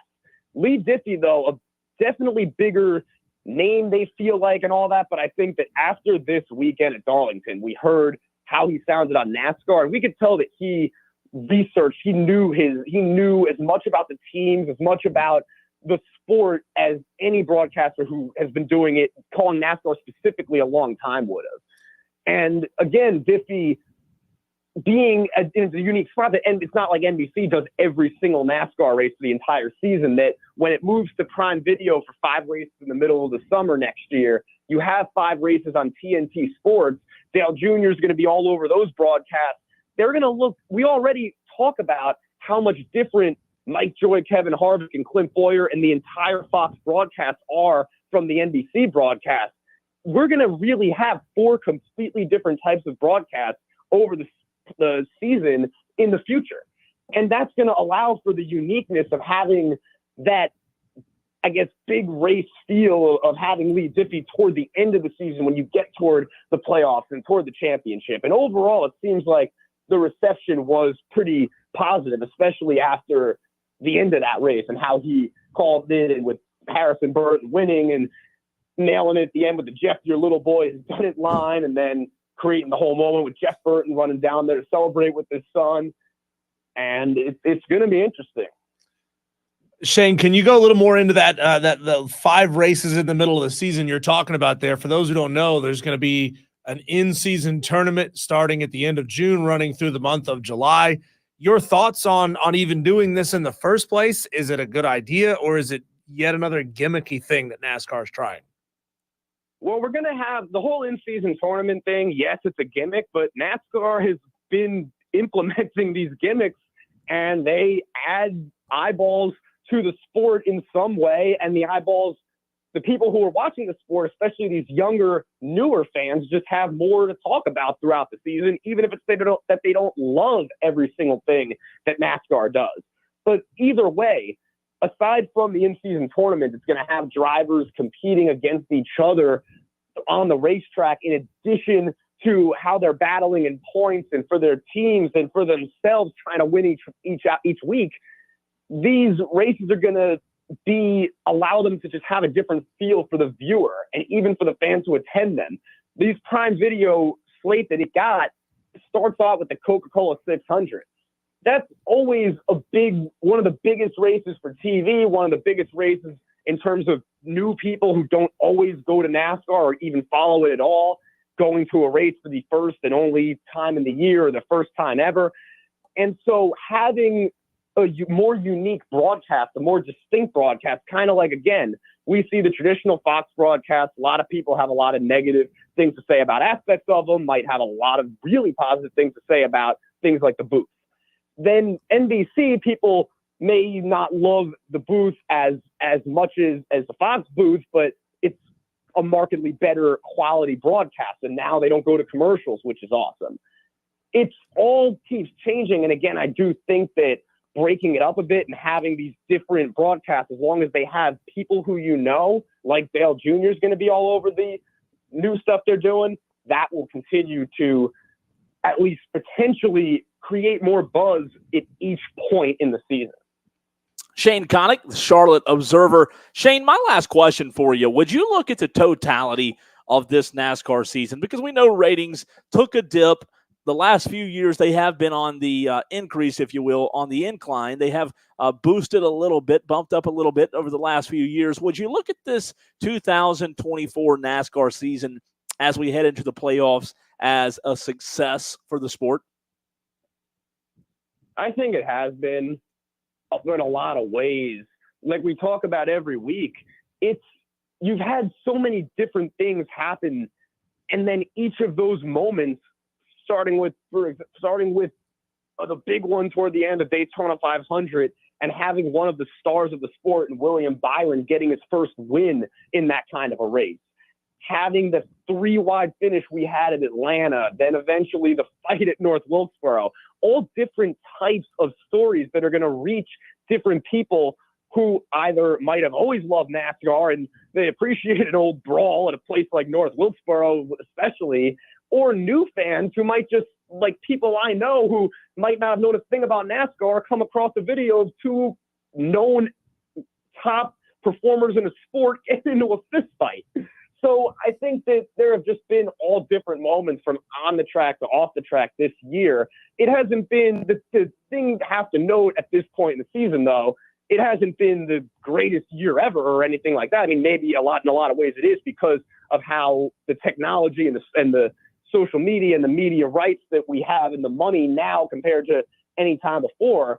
But it feels like it's really building toward the future as it's trying to find its place within how every professional sport operates and not necessarily be following a different sport or following other leagues, and finding a way to do its own thing, retain its own viewers and fans, and get new ones. Shane Connick of the Charlotte Observer. Definitely go look him up on Twitter at Shane_Connick. My last question for you here, Shane, is Bubba Wallace has got to have a big performance at Darlington this weekend. His hopes to get in the playoff hinge on it. If Bubba Wallace doesn't get into these playoffs, do you feel like he's kind of at risk of fading away in a lot of fans' minds. He came into this sport on fire, right? And he made a big name for himself, but he ultimately hasn't found a ton of consistency and a ton of success. Do you think Bubba Wallace, more than a lot of other drivers, needs a big performance this weekend? I think he really does, especially coming in just outside of the cut line, looking ahead at the playoffs. He has been last year reaching the postseason for the first time, falling or losing early in the playoffs. Hasn't won a race now in a little while, not all this year. And with 23-11, we talked about Tyler Reddick earlier, and I'm curious if we end up seeing more speed from Bubba Wallace and Reddick kind of working more to push Wallace than even Hamlin and some of the other Toyota cars, because there's all that team strategy, and I feel like that would just be more than any other race when it's the final race before the playoffs. And with Bubba Wallace in that situation, 23-11, it was a very big deal to have both of their cars in the playoffs a year ago. And now they know that Tyler Reddick has a chance to reach the championship four and potentially win this thing this year. And, probably the best chance of any Toyota driver, it feels like, going into the playoffs as it stands right now. But it's not just about him. Again, he's locked in among the top drivers in the sport for kind of the first time. And Bubba Wallace, it's much more, not just for him, but for 23-11 to get both of his cars into the playoffs. And in terms of the pressure that Bubba might have, I saw Bubba said in an interview earlier this week that he gets a text from Michael Jordan after every single race. MJ dialed in with this 23-11 racing team that's hoping to get its two cars into the playoffs. Shane, fantastic stuff as always, man. We appreciate you and look forward to many more conversations, man. Look forward to more, and it'll be playoff time next time we talk. Also, are we making an upset pick this week in the college football pool? That's right. Yeah. Do you have one for us, or do you want to send it to us after the fact? After the fact, okay. I mean, good. Yeah. Do you want to? I mean, you could send it to me after we get off the phone. Unless you have one now. If you got one right now, send it to me right now. But not say it. Send it to you. No, you can say it. You can say it. Okay, we're rolling with the Charlotte 49ers.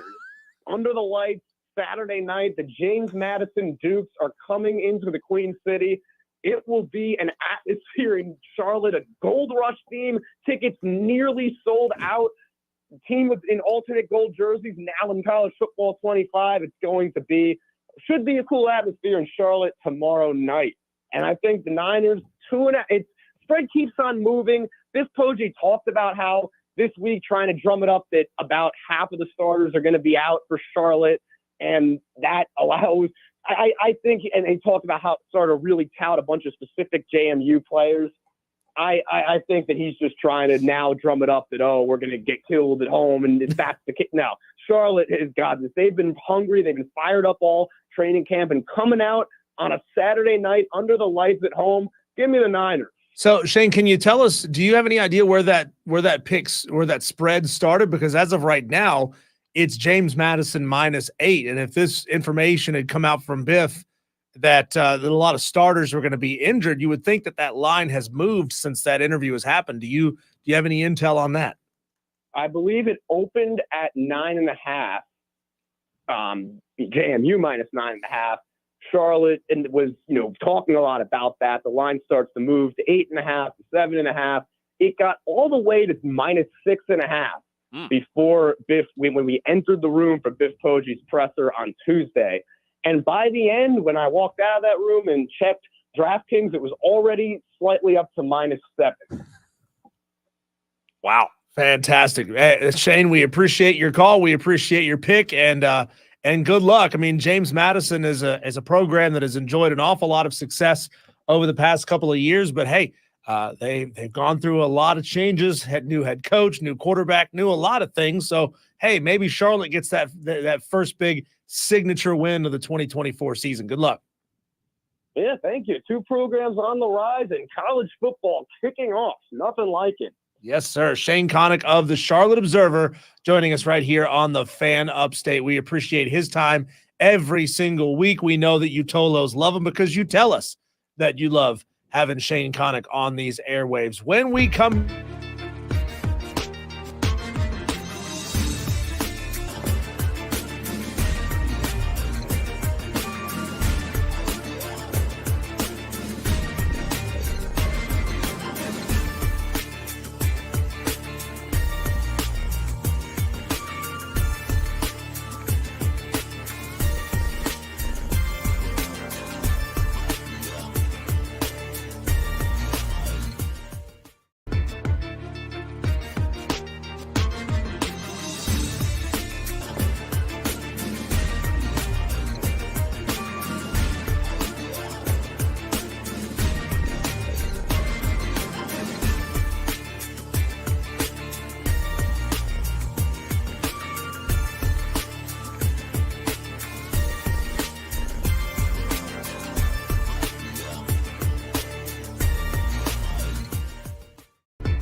Couple of games on the slate tonight. College football kickoff week rolling on this Friday. Big games happening. Maybe one big game. There's one big game on tonight, but the rest, Cole, I think one or two of these could be fairly entertaining. I pulled my computer up, Diesel, and I said, there's only one game tonight. What are you talking about? Well, I had SEC as the filter, right? Not FBS 1A. Right. So it was only showing one game. But that's my bad. Hey, if we get this trend, if we get a couple more of these teams struggling against their weaker FCS opponents, you never know what might happen. So on the slate for tonight, a 31.5 point spread. Lehigh is at Army. That's it. That's mine. Yep. That's yours. That's your most watchable game of the night. How about that? Oklahoma are 42-point favorites at home against Temple. This is not Matt Rule's Temple anymore. Ooh. You know what? That could get ugly. No, you haven't gotten me with anything. I got bad news for you. I won't be able to watch, obviously, any of these early games, but you're not setting that hook yet. Are you gonna go back and watch the replay of Elon Duke? Yes. Favored by 24. Yes, I'm going to do that before I go to bed. I've got to see what Elon does against Duke. There's no doubt. You got Western Michigan at Wisconsin. Wisconsin favored by 24.5. That's a 9 p.m. kickoff. Ooh. Again, I thought you were supposed to set the hook. Give me some good bait here. God. Well, see, I'm trying to get all the crap out of the way, and I'm going to bring you the two games you might actually be interested in watching. Okay. Number one is because you might see a big-time program with a lot of pride and history go down. Florida Atlantic at Michigan State, only a 13-point spread. That concerns me, right? That concerns me that it's only a does that indicate how bad Michigan State's gotten, Diesel? Yeah, it's got to, because Florida Atlantic is not a good football team, right? They're not a good football program. They had that little blip where Lane Kiffin was there, and he was able to introduce some sort of magic in his time. By the way, did you ever see that promotional video where Lane Kiffin, I think it might have been his first season or second season there at FAU. He's on camera, and he's clearly looking towards the sun. So he's sort of like halfway squinting. He's like, "Hey, Al fans, really excited to be back for another year of FAU football. Go Owls." Sounds like, never mind. I'm not going to say who. No, the one game that everybody's going to want to watch, Cole, tonight, and it's a late one. You're going to be up late to watch this one, and it's actually the best one. TCU at Stanford. Hey. TCU 8.5 point favorites on the road. I think that's going to be a watchable game. Not that Stanford is anything really to write home about at this point. But still, yeah, that's not bad. I think that's going to be the game that most people are going to be watching. You'll probably tune in for the first half of FAU Michigan State. I hope for just the health and safety of the people up there in East Lansing, Michigan, that Michigan State is sandbagging a little bit, and they come back around as a program, and they take care of business against FAU. Diesel, what does this tell you about tonight's 6 matchups? You ready for this? Combined point spread in tonight's 6 matchups. 143 points. There's only 6 games, and that's the combined spread of all 6 games. Tonight's not going to be the night for close games, according to Vegas. 143 points. That's shocking, but that's tonight's games. Like I said, I might check out the last one. All right, it's time to fight it out. How much longer will the 5 o'clock fight go this football season? We don't know, but we do know that we have at least one more for you for now coming up next.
sports. And the gridiron to the tracks. Electrifying sports talk from start to finish. You're going wire to wire. With Diesel and Cole Bryson. On the Fan Upstate.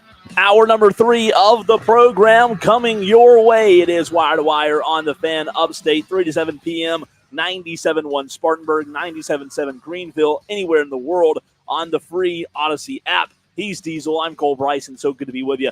Diesel's in the Ingalls Markets studios. I am, as a reminder, if you just tuned in on the stream where we're live on Twitter, Facebook, and YouTube, I am at Irmo High School where we will have Burns at Irmo on the Fan Upstate for you tonight.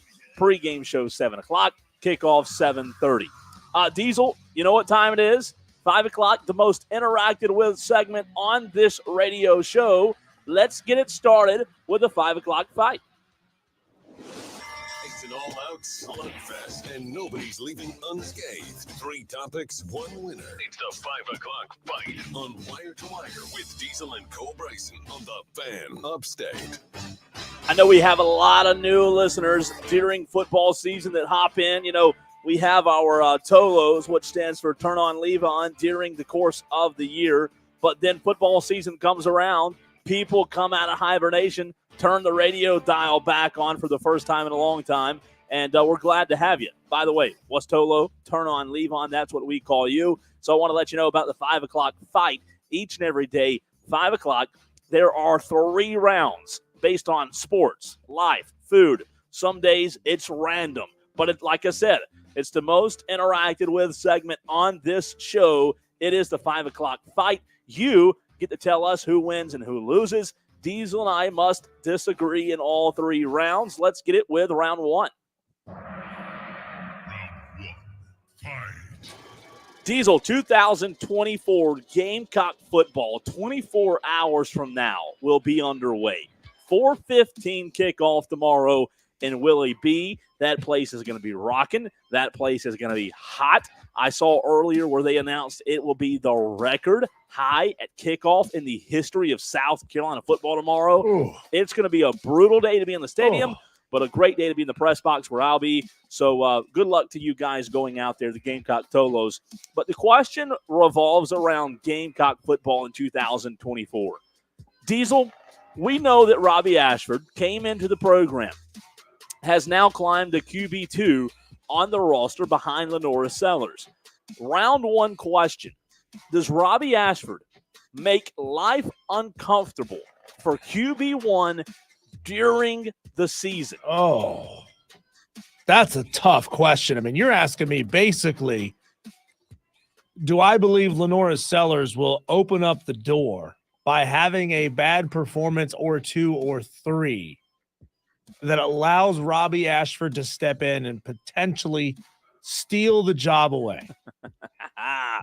I'm gonna say no, because I think Shane Beamer knows that Lenora Sellers is the future of this program, at least as of right now. Robbie Ashford is, I believe he's a senior, or he may be a redshirt senior. He may be like a 6th-year guy.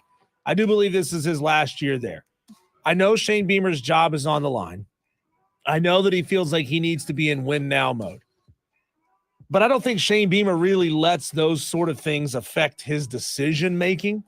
And he knows that if he wants to play the long game, if he wants Lenora Sellers to be a quality quarterback next year and the year after that, that he needs to have some stability, that he needs to know and trust that if I have a bad game, I'm not going to get benched and then potentially transfer later on down the line. So I'm going to say no.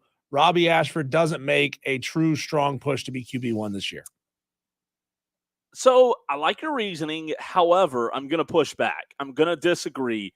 I think in 2024, I'm not saying necessarily that Lenora Sellers drops the ball, figuratively and literally, right?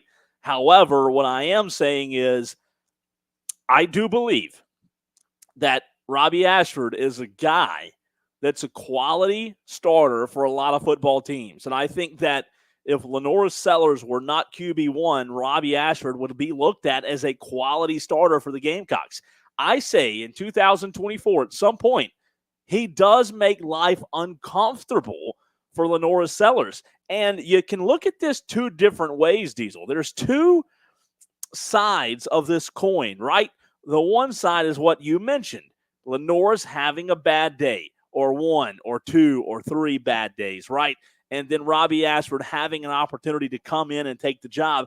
The flip side of the coin is Lenora Sellers can just continue to be Lenora Sellers if he is good. He's not great. He's not terrible, but he continues to be good. But the flip side of the coin is there's this guy in practice. There's this guy that's coming in games, and he's stealing the show.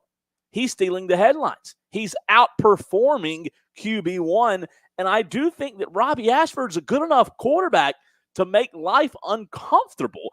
I'm not saying he wins the job, but I do think he makes life uncomfortable for QB1 and Lenora Sellers in 2024. All right. Very good. That's round one. We have two more to go. 71307 is the way you can text the show. Start your text with the word fan. Here's round two. I like this one a lot, Diesel. Round two, if you're at a concert or a game, either one, do you prefer to leave early to beat the crowd so you're missing out on music at the end or game at the end? Or do you stay until the house lights come on, or in the football or game instance, until the stadium is not empty, but until most of everyone's filed out? That way you can maybe dodge the traffic, not beat it, but dodge it because most people have left. This is a fascinating question. Diesel, what say you? I hate the people that leave early. You know, if you're at a concert, you know the show's not over until the house lights come on, right? When you see all the lights turning on, show is done. But if it's still dark, there's an encore coming. They're going to come out, they're going to play another song, they're going to play another two songs, and it's probably going to be the hit, right?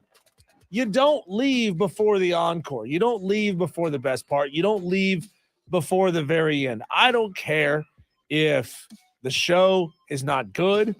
I don't care if the game is a blowout. You stay all the way until the end, no matter what. This one's tough, man. This one's really tough. I understand your reasoning. However, if you wait until the end, you are adding an hour, sometimes more than an hour, onto your ETA of arriving at home or arriving at the hotel or arriving at wherever you're going that night. I would say, you know what? I've seen enough, and hopefully it's not like a nail-biter game, right? A game-winning field goal coming up. But hopefully I've seen enough to where I can slip out, 6 minutes to go. And I've especially the game, because I go to more games than I do concerts, Diesel, I have been known to do that quite a good bit. And luckily, knock on wood, it hasn't bitten me yet where the team that's losing comes back and wins. But I say, look, let's beat the traffic. Let's get out a little early, and we can hit the road and hammer down. That is round two. 71307. Start your text with the word fan. If you're undecided on who wins today's 5 o'clock fight, well, there's a round three. Final round. Fight. All right, this is it. This is the final one. Diesel, I am in the press box at Irmo High School. I am, obviously, we have the call later tonight of Irmo Burns right here on the Fan Upstate. I'm looking down. I have a fantastic view. I can see a water tower with the city of Columbia not far in the distance. I can see old, what are the old smokestacks? Is that, I guess that's the right word, smokestacks from old mills, kind of far off in the background. It's a beautiful, beautiful day. It's very hot, but I'm looking down at Irmo on a green, beautiful turf with a black and gold or a black and yellow Irmo in the end zones. The turf stands out, right? It pops. You can see it. It's bold. The numbers are crisp. There's no mistakes. But the question for round number three, Diesel, you're a high school coach or an AD. Either one is acceptable here. The question, though, is if you're the high school coach or the AD, and you're in the situation that Burns is in 2025 when they'll have a new stadium, are you going to put in a beautiful turf like this where a lot of athletes complain, especially in the NFL, that turf causes a lot of injuries? Or are you an old school grass guy? Which are you putting in your new stadium? I'm putting down turf because it's a more consistent surface. I mean, if it's dry, it's going to play the same no matter when you're standing on it, right? If it's wet, you put on a slightly different pair of style of cleats to deal with that. But I'm going with the turf because I think it looks absolutely fantastic. It does look good. Most of the time, you are going to get it sponsored by someone, like one of the sponsors. Its name is on the wall somewhere in the stadium. They're paying for that turf. Very rarely do the schools actually pay for that turf themselves. But when it comes to grass, Cole, it is a ton of maintenance. So just for the ease and the fact that you only have to replace it, once every 6 or 7 years or more, I'm going with turf.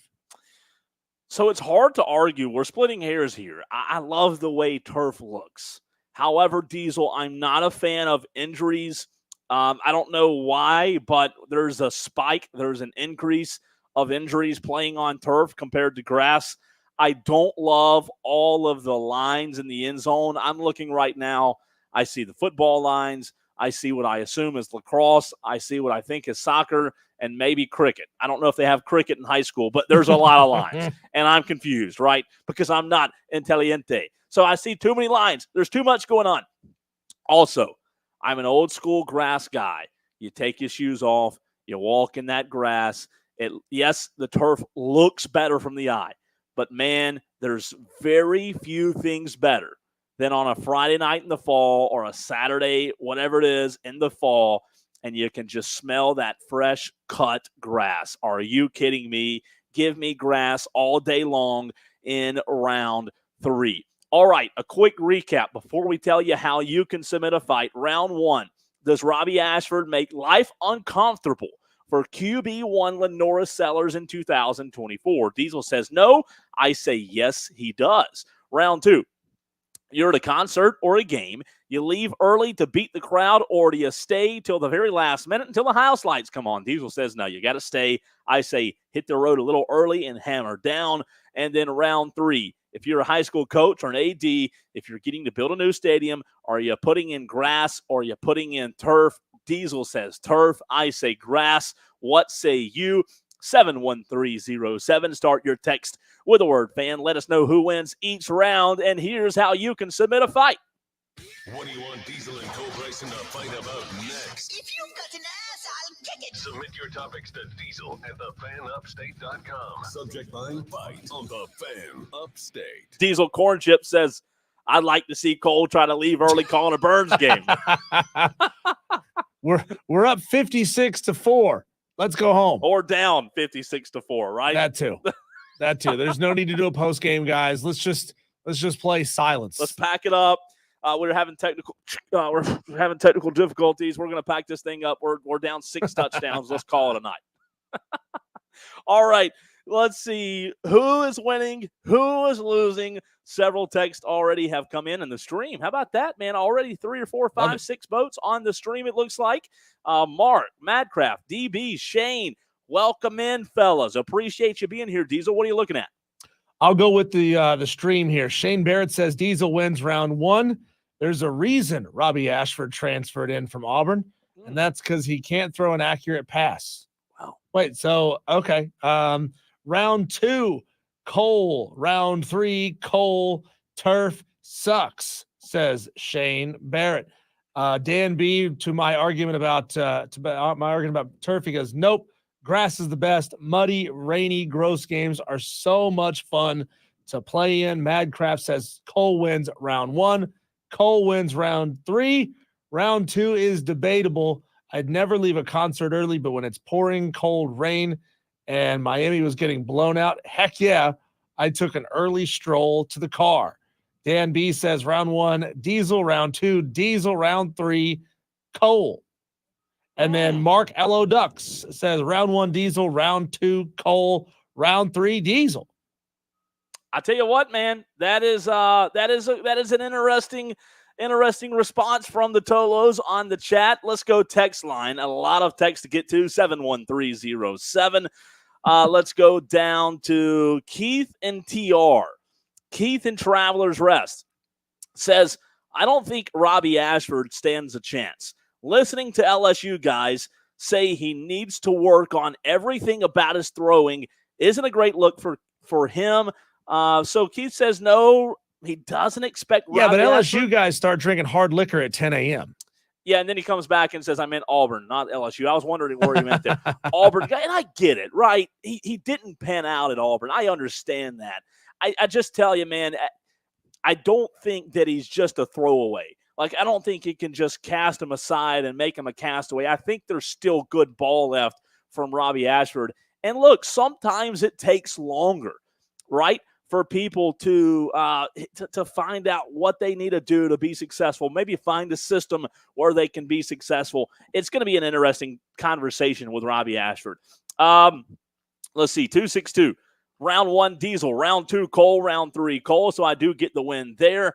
Let's see. Willie says round 3, Cole. Willie Nelson, sorry. Thank you for texting, Willie Nelson. I didn't know you were listening. Texter from the 803 says, Cole domination today. 770 says, I'm going to give Cole this one today, only leaving early for the cupcake games, or if it's a blowout, I'll stay for concerts until the end, says Cornchip. I do think, though, Diesel, it's a little bit different with concerts versus games, because I'm not going to tell you if it's a close game, I won't be dumb enough to leave, right? I know. I mean, that just you know, you got to stay if it's a close game. However, something that I would like to hear from our audience, and we're going to hit a break in a minute, but you can text this in if you've ever had this happen to you, because, Diesel, I have heard stories of this. Have you ever, Tolos, in the upstate, wherever you may be listening from, we appreciate you being here. Have you ever left a game early thinking it's over, and then all of a sudden you find out, you turn the radio on, something happens, and, oh, the game's not over. The other team that you thought was losing or that was losing comes back and wins? That'd be a tough pill to swallow, Diesel. So, Cole, I was at the North Carolina at App State game. I want to say it was 2022 when that game was played in Boone. Might have been 2021. That game was just a back and forth affair. It ended up somewhere in the high 60s versus the low 60s final score. I mean, it came down to the very last play, and I want to say it even went into maybe multiple overtimes. But every time it looked like North Carolina was going to run away with this thing, you know, they would score. They'd be late in a quarter, late in the fourth quarter, and fans would start streaming out. And then, as they were about 50 yards away from the stadium, App State would come up back and score real quick and make it a ball game. And they were all trying to rush back into the stadium. And this happened like 3 different times, Cole. I've got video of fans streaming out of the stadium because they thought it was over. And then none of them could get back in. There was a crowd of them standing outside the gates because there's no re-entry to those games. You don't leave early. You just don't do it. That's fantastic, man. That's a great story. And by the way, Diesel, another vote with you. Paul, the athletic director here at Irmo High School, sent me a note and said turf is the AD's best friend. Too much traffic to keep grass on these things. So he agrees with you there. Look, yeah, you got to think about it. You got gym classes. You've got Friday games. You got a lot of practices. Some schools, I'm sure a lot of schools now have practice fields nearby. But you know, they could be playing on a grass practice field because they don't have to put a ton of effort into keeping that grass perfect. And then they're playing on turf. So now you're playing on 2 different surfaces and your, reaction is just different. And then of course you had graduations and, like I said, PE classes and all kinds of stuff that you add to it, soccer games, and turf just seems like the much cheaper way to go. I did hear, Diesel, I'm not sure if it's true or not. I did hear, though, a couple of weeks ago, I was somewhere. I was at a game in the upstate covering it, or as a scrimmage or a practice, and someone did tell me that I believe at the high school level, you have to replace. Oh, it was at T.L. Hanna last week. That's exactly where it was. Jason Toner was telling me, the head football coach at T.L. Hanna. So I think you have to replace turf like every 10 to 12 years. I didn't know that. I don't know if the beads and what it's made of, the substance underneath, eventually just kind of I don't want to say like goes away, but evidently there's something that happens underneath the turf. All those rubber little beads or the rubber pallets, if you will, they just get worn out over the years, and you have to replace it. And again, hopefully sometimes schools can get some help with that. But yeah, it does look good. And I feel I do feel for the student athletes as those rubber pellets get kicked up in the sky. Those things get into your eyes, and I'm sure that's another thing that they've got to deal with. It's just a huge pain in the butt to try to deal with all those pellets being in their face, stuck to their faces, stuck to their arms because they get sweaty all the time. And then last question for you, Diesel, and then we'll run to a break. This is a very important question.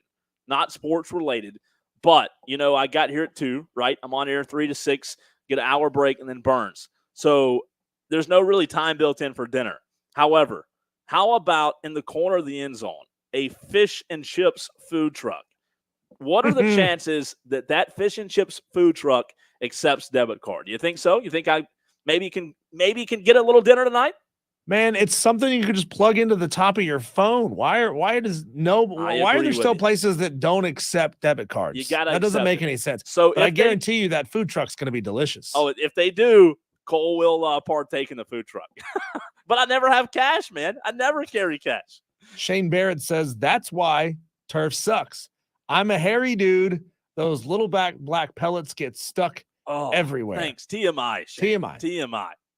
Thank you for that, Shane. When we come back, Cole, we're going to do a little reminiscing. How about it? Me and you, well, maybe not so much you, but the Tolos. What is the best season for your team in your lifetime? The best season your team ever had in your lifetime. And that's why I say, Cole, it can't be you because the Dallas Cowboys haven't had I'm not partaking in this. I'm not doing it. We'll get to that next right here on the Fan Upstate.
Bluebird perfect weather at Irmo High School, where he's going to be on the call of Burns versus Irmo.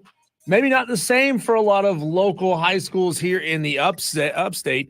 I'm seeing severe weather alerts popping up on my screen here. Wow. I'm adding those into the commercial breaks, and as I'm looking at the radar here, it looks like there's just kind of pop-up showers all over the upstate. As of right now, it's more focused in the Anderson, Clemson, Hartwell area. Yeah. Maybe a little bit down towards Belton and Easley. You guys might be catching little bits of rain here and there, or maybe it's just big thunderclouds cropping up where you are. But, of course, we're going to keep you up to date as much as we can with the weather that's going on out there, just to let you guys be a little more prepared as you're heading out for week 1 high school football game. Still feels I don't like it, man. I don't like week 1.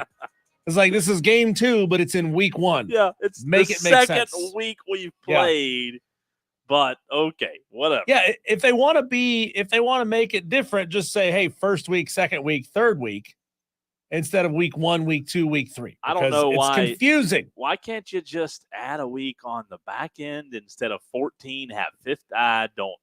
Again, Doesn't they don't make any sense. They don't pay me, to make the decisions. Well, when you are office. czar of the the South Carolina high school football leagues, Cole, you can make that decision. How about that? Can you make that your first executive order, please? Oh, listen, no, because there would be a lot of them. No, the answer to that, if I had any say at the high school league, no, let me not get in trouble, but skip that conversation. A lot of texts coming in here at 71307. Texter says, it's Billy Bob. Cole, it's Billy Bob. I have it figured out. If Beamer sucks this year, fire his ass and bring Bobby Petrino to Columbia. After last night, it's obvious he has his mojo back. He would win championships in Columbia. He's got a stud at quarterback he would bring with him. Wow. Strong Your takes thoughts. there. Yeah, your thoughts on Petrino in Columbia. No. No? Heck no. Are you kidding me? No. I'm good. No. I would take You're saying Beamer. the cheerleaders aren't cute enough in Columbia to hop on the back of his motorcycle?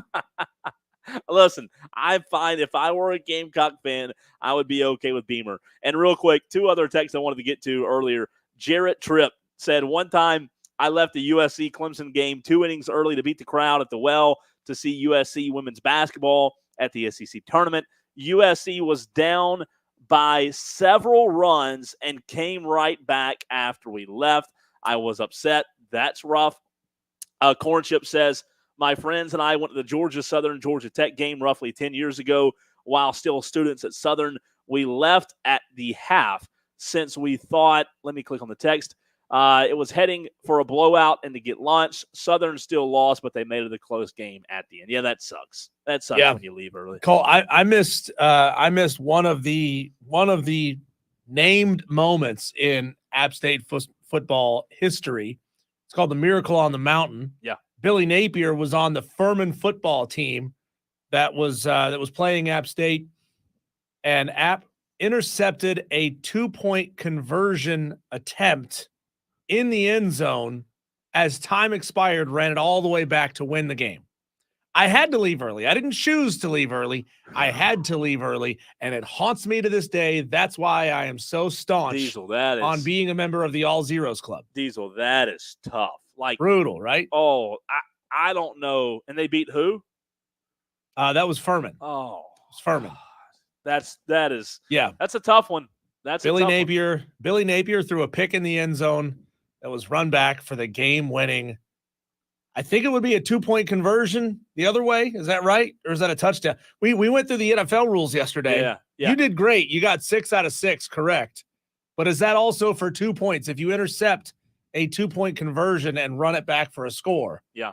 That's also 2 points. I believe it is. Shane says, I left the Miracle at Jordan Hare. No, please tell me you're lying. Please tell me you're lying. You left the Miracle at Jordan Hare early? No, you're lying. There's no way. Oh my gosh. Got a lot of Utolos sending in your upset picks. You still got time to do that. 71307. Start your text with keyword fan. Give us your name, your game, and the spread. It's okay if you go on ESPN.com right now and find a spread that's a half a point or a point different from where it was Wednesday. We lock the spreads in as of Wednesday. So at that point, you're picking the game. You will get the points that were locked in as of 3 p.m. on Wednesday. Hookset says he wants great Tolo name. Hookset wants West Virginia over Penn State plus 8.5. I do believe officially at the time it was an 8-point spread. Just Jess gets in. She's taking Ohio plus 17.5 versus Syracuse. Shane Connick, you heard him on the show earlier. And actually, you're going to hear the replay of his chat with us coming up at 6 o'clock. He's taking Charlotte plus 8 versus James Madison. Man, how far is that program expected to fall? James Madison, they were humming at the tippy top level of a group of 5 program, just a lights out entry into FBS football, to now be just a touchdown favorite. Sure. A touchdown and a smidge against Charlotte. That's tough. Charlotte's been awful for a long time. They have. I don't know that I've ever read a text on this show that can compare to this one. 502 just texted in 1 minute ago and says, can't make this up, was at the Iron Bowl and missed kick 6 after I got a text from my wife telling me her water broke. I think that one is justified. I don't know. Is it? Is that justified? Texter, we don't know your wife, gosh. Obviously. I'm sure she's a fantastic lady. And I'm sure she's a fantastic mom, and you're a fantastic dad. But we don't know if your wife is a hardcore Auburn fan, as I assume you are because you were at that game. Wow. Is your wife so hardcore of an Auburn fan that she would have understood? Oh, my God. Diesel. Is she mad at you for leaving? And obviously, you didn't know that was going to happen.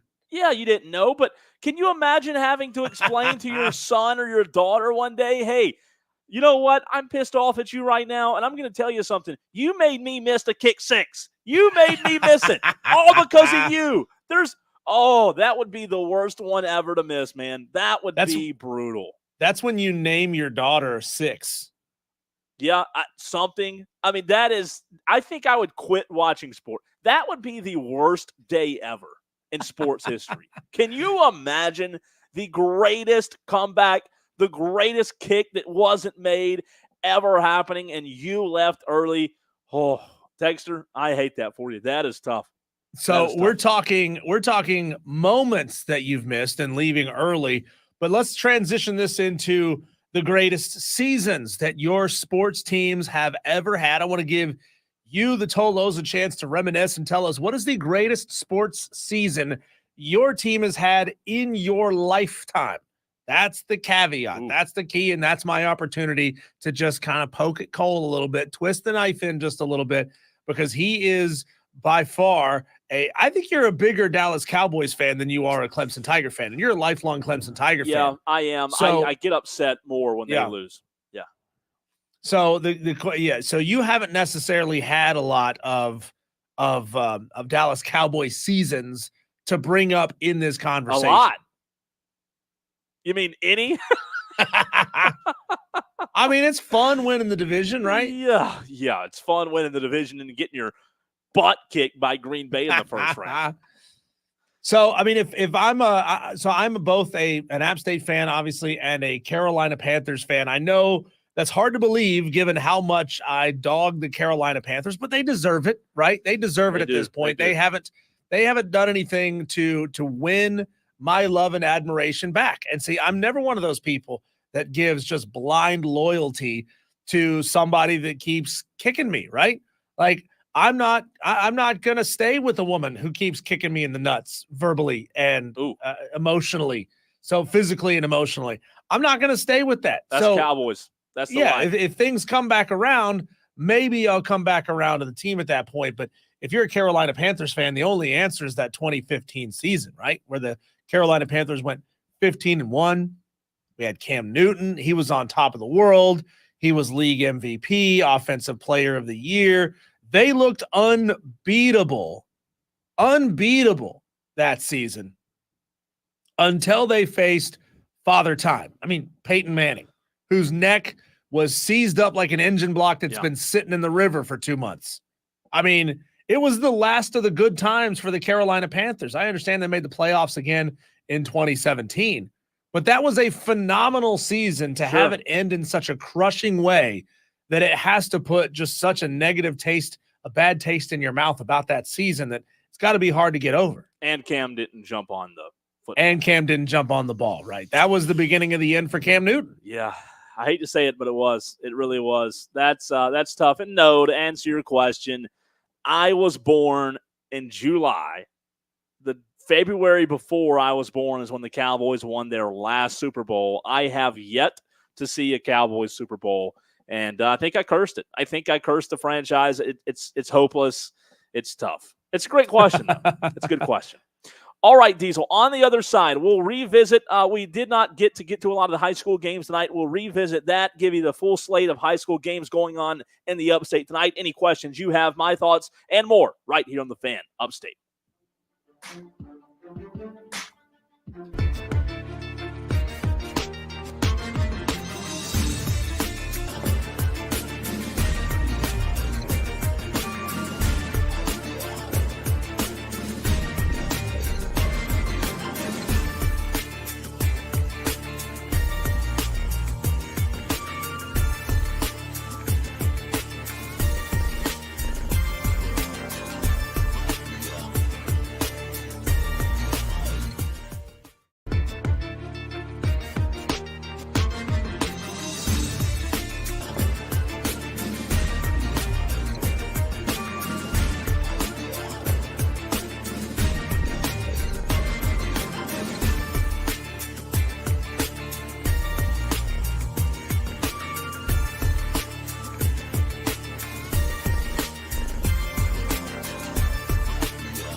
Connect with Diesel and Cole Bryson on Wire to Wire. This is the Fan Upstate. Cole, I know you want to get to some last-minute high school football talk before we get out to break, but we have a special call-in, a special drop-in from the Leprechaun of Lyman, who I believe might be here to make his upset pick, or who knows, it's his 2024 college football season debut. Leprechaun of Lyman, you're coming out of hibernation. How are you, pal? How you feeling going into Texas A&M? This is the Leprechaun's agent. I just have to say a note. Quick. You know, I get paid to do this, and I tell you, the job is worth its weight in gold. The Leprechaun, you know, he may be in hibernation right now, but I have not been. And I just wanted to say this show has been awesome since Mark left. I've been listening to you guys every single day, and I've really enjoyed it. So shout out to you guys. All right. I'm going to go over and wake up the Leprechaun real quick. So all right. Hey, Leprechaun, it's time for you to wake up. What? Oh, it's football season. Diesel. It's been far too long since we had some quality football. Woo-hoo! You love me or you hate me, but I don't really care. I've always got some smack talk and a poem to share. I'm back again, boys, with me Irish better than ever. You think we'll crumble and bend our knees? Ha! Never, never, never. We'll take on the second-rate Texas team. It's time to crush the Aggies. We'll paint a picture of destruction that couldn't be drawn by Mo Holy just a side note, apparently he's a Hungarian painter. I had to Google that rhyme. So be forewarned, Texas A&M. It's you will surely maim. It's an honor and a privilege to be kicked in the butt by that grand old Notre Dame. Woo-hoo! Wow. Oh, top notch as ever. Leprechaun. Wow, is all Lyman. I can say, man. Might be the worst moment in Jim Rome's show history was running the Leprechaun of Lyman, not realizing true greatness when he had it right there on his airwaves. He ran the Leprechaun of Lyman. How dare you, Jim?